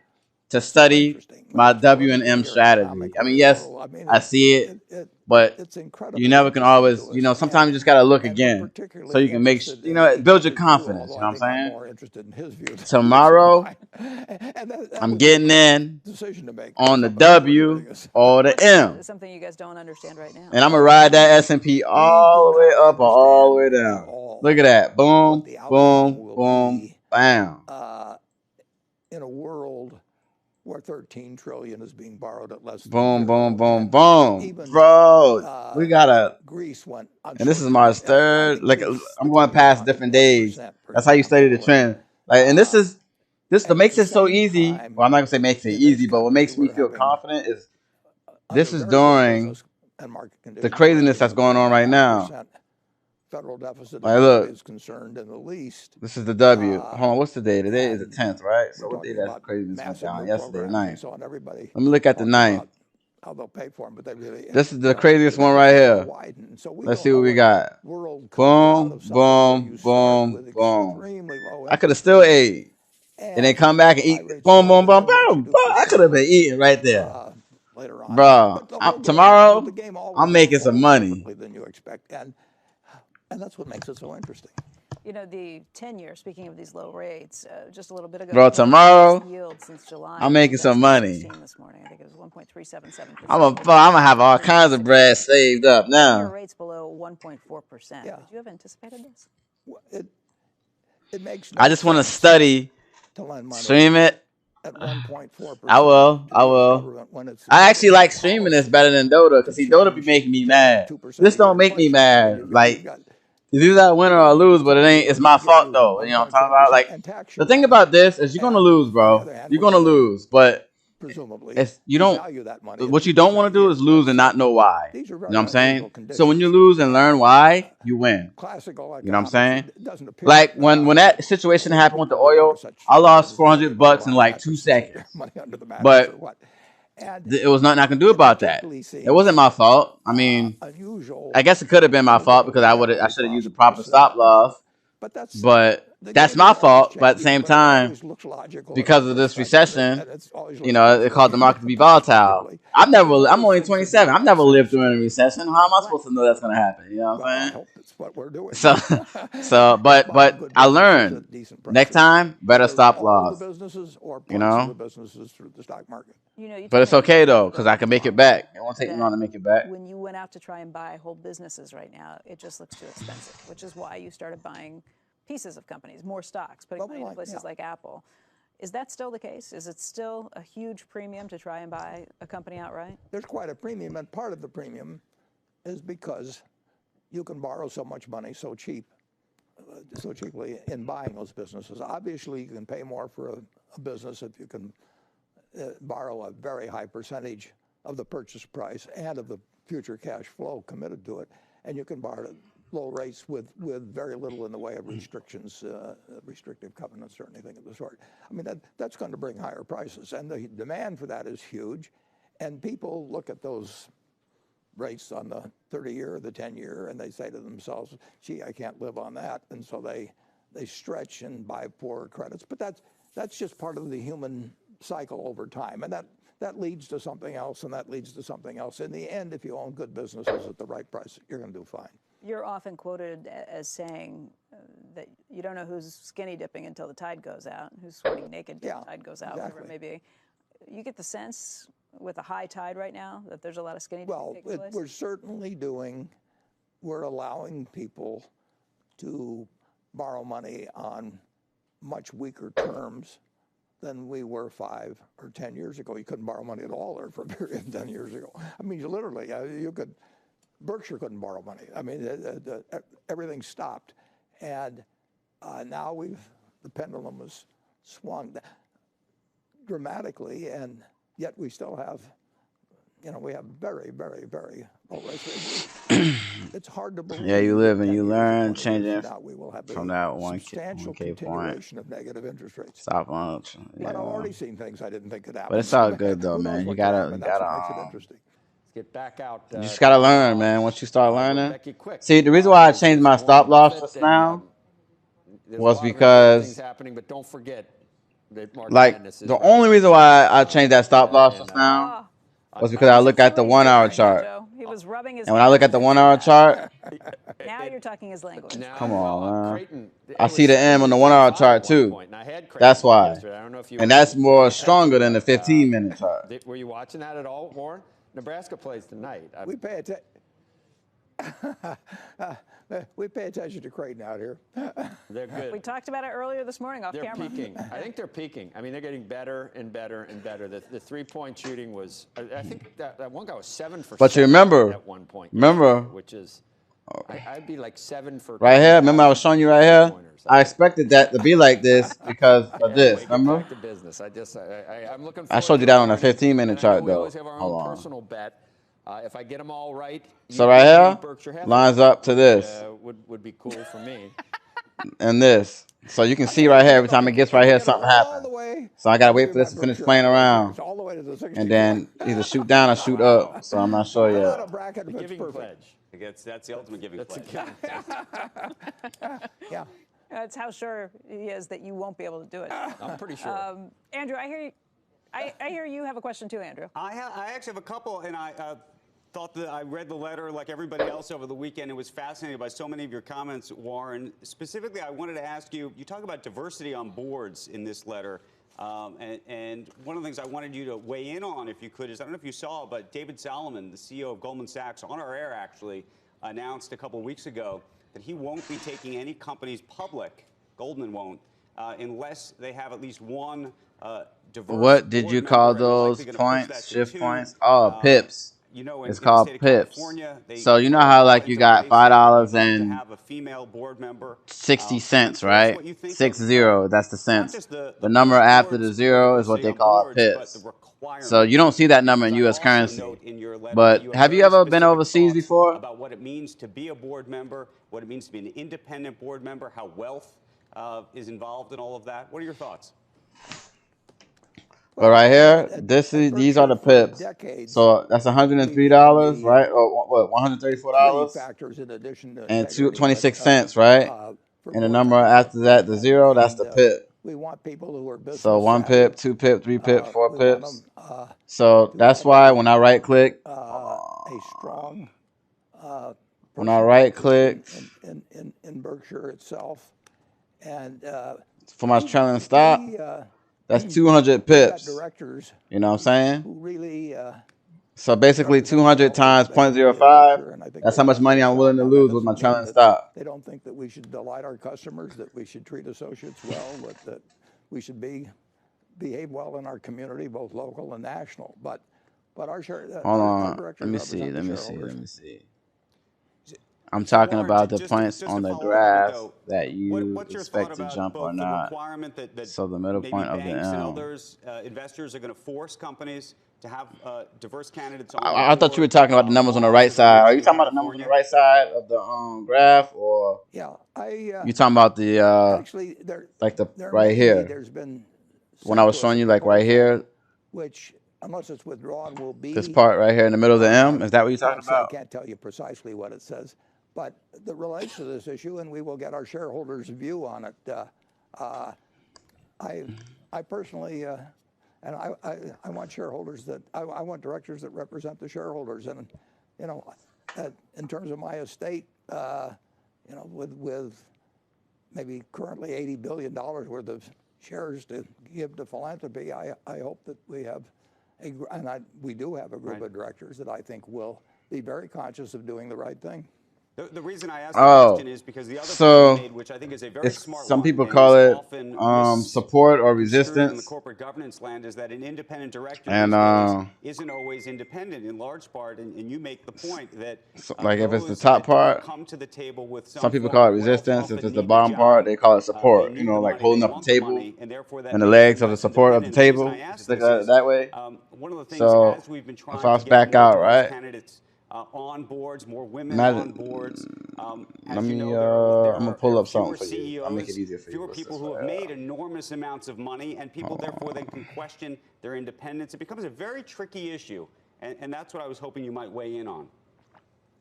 Yeah, Andrew, I've been on 21 publicly owned. All right, so we're right here, right? Publicly owned companies, and I've seen them in operation, and I would say Man, I was trying to make this do a different color. That I have often seen, and it's perfectly understandable, I have often seen people who are classified as independent directors, and they're getting $300,000 a year for a job that takes them a couple of days, maybe 6 times a year, maybe 4 times a year, and the company flies them to their office, and it's very enjoyable, and the company's good, and who wouldn't want a job like that? I mean, I'll just use this. It's All right. an incredible So, job, and people, I get you calls. see the lines on this right here? I get calls from headhunters. Oh, let me see I if get calls from CEOs. resist and, points. I think you called it. Yeah, resistance. Ask, I was one. who I think would Yeah, make that a, makes quote, sense. good, Okay. end quote, So, director. And what they are asking is, you see how we right here? who's not going to cause too much trouble, and who is going With to the, reflect, who their name is going to reflect credit right here, on the right? institution. So, And right they are here, not if you looking go for all the way somebody down, that the line, that you'll I see would right here, it bounced up. as That's really independent. And I it don't bounced blame up them. right I here, mean, right? If I had spent my And then it life bounced being up right here again. a teacher You know what I'm or saying? whatever it might be, I mean, So, let me my see. IQ is just as high as the average. Let me or zoom higher out. than That's the people on second the time it board and bounced all up right that. there. But on the other hand, Let me see if it bounced I up there want to any get more on other board. I mean, times. $300,000 a year would look terrific, and you don't even have to retire. Probably in most cases at 65 or anything of the sort. So See, calling them this don't independent is count ridiculous. because this is when the oil thing happened. But if you're if you look, if you're boom, on it bounced one right there board like again. that, Every you time it want to gets to really this go point, the it other way struggles. make $600,000 a year, So and you are not going that's to why I moved that begin because to irritate I your expected to still present come CEO, down, but so I when expected to he or she struggle on gets its a way down. call and says, Once "Would it you breaks sign me that up to be a point, then I think director?" it's going to keep the coming answer is down. no. I mean, it's just ridiculous to ignore the factor of compensation with board members. Okay. All right, let me ask a follow-up question that is similarly related, Warren, and that's just having to do with sustainability, all these issues that are out there. Guys in the control room, sorry, this is not where I told you I was going, but Abhishek Boudreau wrote in a question. He said, Larry Fink recently said that our investment conviction is that sustainability and climate-integrated portfolios can provide better risk-adjusted returns to investors. What's your view on sustainable investing? Well, I don't happen to make that decision when I'm buying the stocks in our portfolio. What their individual policies are, I think they're all pro-social. I mean, obviously, you've got to be in tune with your society. But if you think that I look down at a bunch of stocks and decide whether to buy Apple or whether to buy J.P. Morgan or Really, there's a lot of different strategies that people use to decide how they trade.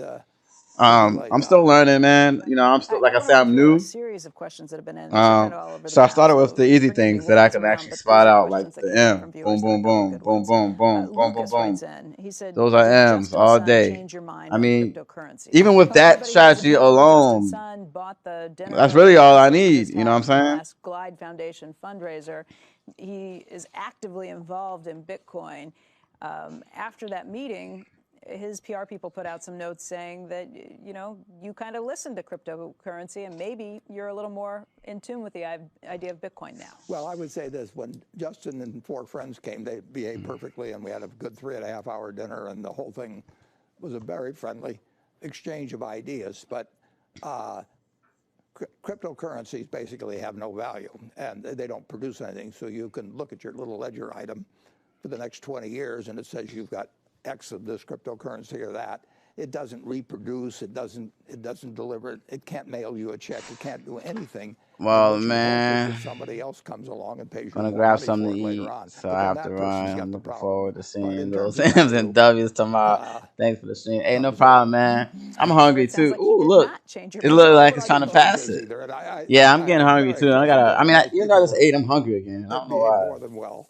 And they gave 4.6. So I think I'm gonna get something to eat myself. I might play some Glide, and that Dota. will buy a lot of meals. Gotta see if any of my boys and provide a lot of online. beds for people But in hey, shelters man, I and stuff. appreciate So you I stopping by the thank him. stream, man. He gave you some Bitcoin. What's it feel like to be a Bitcoin? I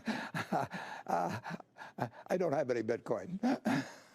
You don't? No. Okay. No. You don't own Bitcoin? No, I do not own one. I don't own any cryptocurrency. I never will. And, you know, in the end, I may start a Warren currency. You know, maybe I can create one, and I'll say there's only going to be 21 million of them, and you can have a little ledger sheet from me and everything that says you have it, and you can have it after I die, but you can't do anything with it except sell it to somebody else. And the interesting thing, of course, is that Bitcoin's been out there a long time, and people talked about how it would be used in various kinds of exchange, but none of our companies are doing business in Bitcoin. All right, peace. Bitcoin has been used, I think. It was education, though, man. I tried, man. I tried. Move around a fair amount of money. I tried my best, illegally. man. So the people maybe in countries where you have a harder so time the logical move from the introduction of Bitcoin is to go short suitcases, because the money that was taken in suitcases from one country to another, suitcases will probably fall off in demand. I mean, so you can look at that as the economic contribution of Bitcoin to the society. All right, let's talk about a question that comes in from Rusty Thomas, and he's got a question on baseball. He said, given Warren's love of baseball and the contrast between his deft management of the Solomon Brothers scandal and Major League Baseball's inexplicable mismanagement of the Astros sign-stealing debacle, what advice would Warren provide MLB Commissioner Manfred to restore confidence and integrity in the game? Yeah, well, it survived the Black Sox scandal back around 1920, and people will continue to love baseball, but you know, it was one thing to steal signs if you were on second base, but it's bad. Baseball will get past this.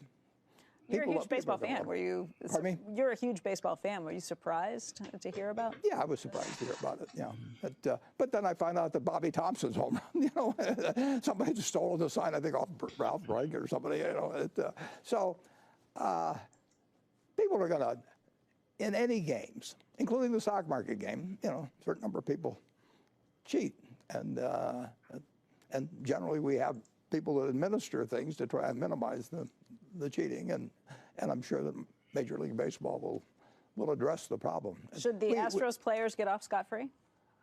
Oh, I'm not going to make a judgment on that, but Joe Jackson certainly didn't. Yeah. Let me ask you about a question that came in from several viewers, actually, and that's about the ETFs.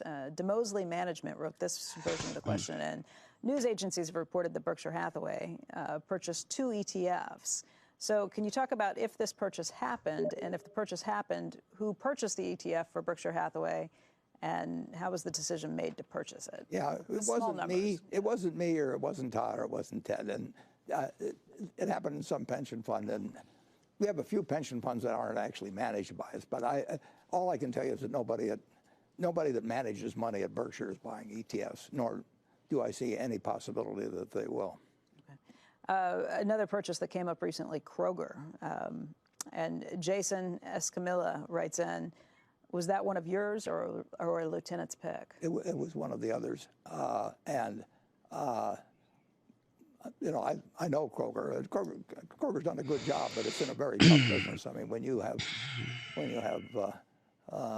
Amazon and Walmart slugging it out and Costco taking a special part of it and everything, it's a tough business, but they've done a good job, and one of our managers decided to buy that. Okay.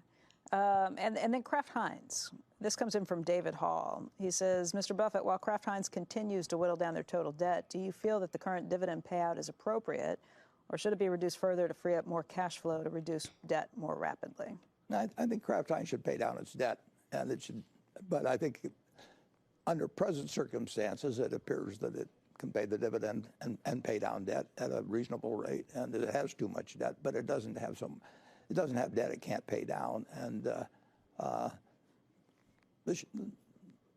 the debt holders are going to get the interest, and the debt should come down year by year, and I think it will, and I think it can with the present dividend, but who knows for sure in the future. Theo Philos writes in a similar question and says, do you still believe in the company and management at Kraft Heinz? It's still a great business in the sense that it earns, we'll say, $5 billion after depreciation, pre-tax, on $7 billion of tangible assets. It uses about $7 billion of fixed assets. It has no net working capital. I mean, it's a very valuable business, but we paid too much for Kraft, and we took on more debt in that, but we paid too much. Another question comes in from Beal, again on Kraft Heinz, and this person writes in, private labels have performed very well against brands like Kraft Heinz, but they haven't made a dent against other brands like Coca-Cola or See's. Why do you think that is, and how do you think about brands' moats, given your experience with Kraft? Brands are always going to be in a fight with the retailer, and it varies by country enormously. It varies by product category. If people, I worked in a grocery store in 1941. Charlie worked in the same one in 1940. People would call and they'd ask for a can of peas, and I'd write down a can of peas. They'd call in and they'd ask for Heinz ketchup, and I better give them Heinz ketchup. They didn't care which brand the peas were. They didn't care that much whether the 2 quarts of milk we sent them were this brand or that brand, but they cared whether it was Heinz ketchup. That was it, 1941. Some brands are terribly strong.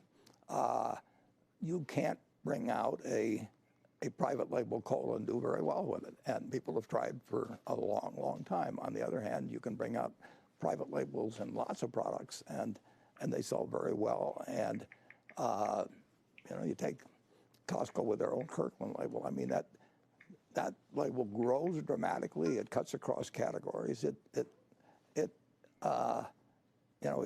It's done since 1992 or whenever it was introduced. Other people spent 100 years, with huge amounts of advertising and special display, all kinds of things. So the battle goes on. I would say that the retailer has gained ground against brands to some degree, but brands are still terribly important. I mean, try and give me a $10 billion budget and ask me to bring out another Coca-Cola that makes a dent in Coca-Cola, and I can't do it. Warren, one of the questions that did come in, it was something that you wrote about in the annual letter, was the role that Greg and Ajit play. Greg Abel, Ajit Jain, the 2 vice chairmen who were recently added as vice chairman, the role that they're going to be playing in the annual meeting with shareholders. You said that they will play a larger role in the shareholder meeting. How will that work? Well, it will mean that any shareholder or any of the journalists there who are presenting questions from shareholders that have been sent to them can direct those questions to either Ajit or to Greg. So if they were insurance questions, they might want to direct them to Ajit, non-insurance questions to Greg. But they will be there, and we'll have 60 or so questions. We don't know what they're going to be, and if anybody says, I would like Greg to answer this, or I would like Ajit to answer this, then they're right there adjacent to us. They'll be sitting on stage with you and Charlie? Well, he's sitting in front of the crowd. There's 2 different levels of tiers there. Mm-hmm. Yeah. Again, you said you did this because you'd gotten a lot of questions from directors, shareholders, other people who had kind of advised you that they thought it was good for them to be playing a bigger role. Everybody. I heard from quite a few people. Now, we directed questions out to them where they were sitting with the directors out in front, and then the spotlight went down. But this may encourage more questions directly of them, and that'll be terrific. Okay. Jim Bean writes in a question. He says, in the past, both you and Bill Gates have stated that half of the board meetings are spent discussing succession. How has this changed since Ajit and Greg are on the board? Do they leave the room? They leave the room. But if I die tonight, the board tomorrow morning knows exactly what they're going to do. Hope they're polite about it, let the body cool off. But basically, they know what they're going to do.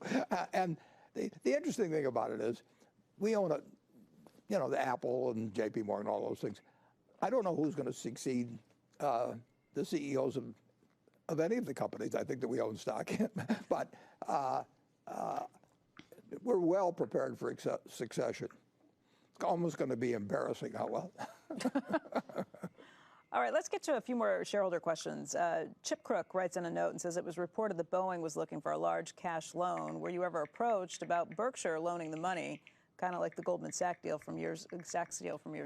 I think Boeing's raised about $13 billion, but that's bank type money. In other words, my memory is that it's maybe 1%, plus they're looking for traditional bank loans, and we don't make traditional bank loans.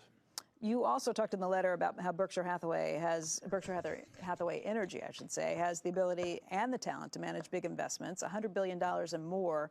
I think you wrote, we stand ready and willing and able on such opportunities. California Governor Gavin Newsom asked you at one point to bid on PG&E. Is that such an opportunity?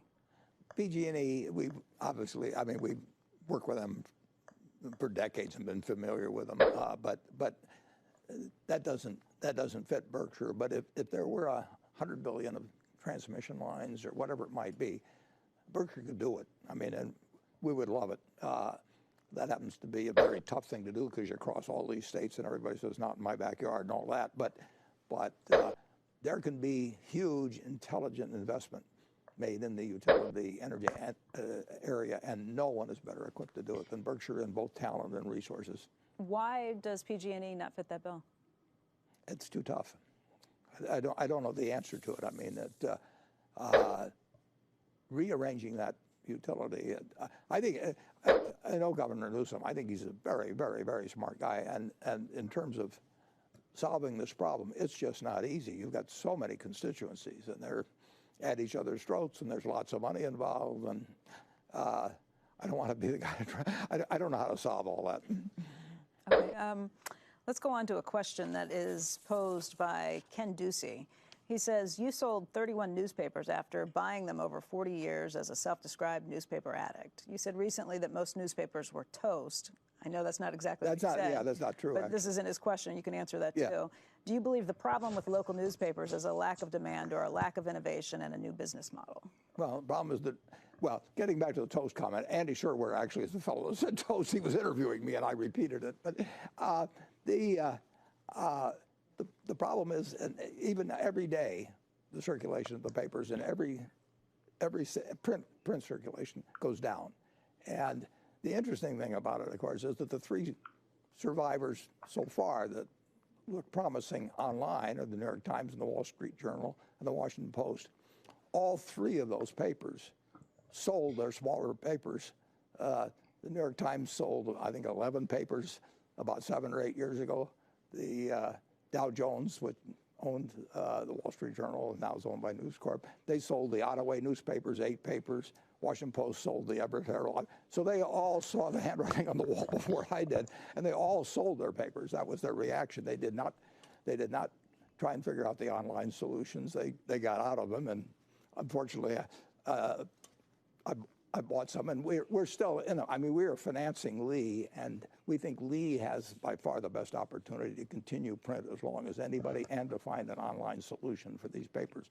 So we put new money into the newspaper industry here, or we've committed to do it. It'll close in a month or two. And then finally, very quickly, we are in the Berkshire Hathaway's headquarters building here in Omaha. Strom writes in a question that says, why did you decide to rent your offices for all these years instead of buying the building or building your own office building? Well, we only use 1 floor of the 15 floors here, but we have signed a lease for the next 20 years on 1 more floor, so it shows just how flexible our thinking is about the future. How much growth you're anticipating? Yeah, we don't want a big headquarters office. If we had a big headquarters office, we'd fill it, believe me. I mean, if we had 15 floors of our own, we'd have 15 floors worth of people. Warren, before we let you go, let's just go back to the futures again this morning, because right now the Dow is indicated to open down about 830 points.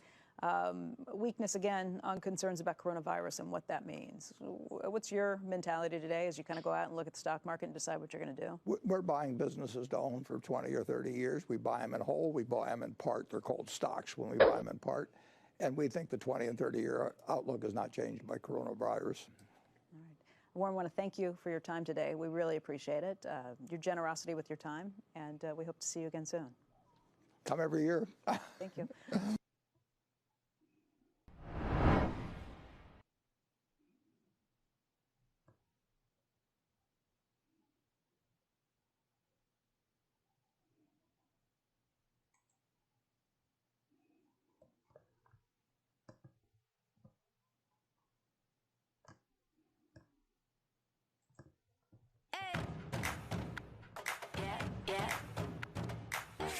Trust amazing.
All right, I'm gonna take a break from this stream for a bit. Hope you guys enjoyed the stream today.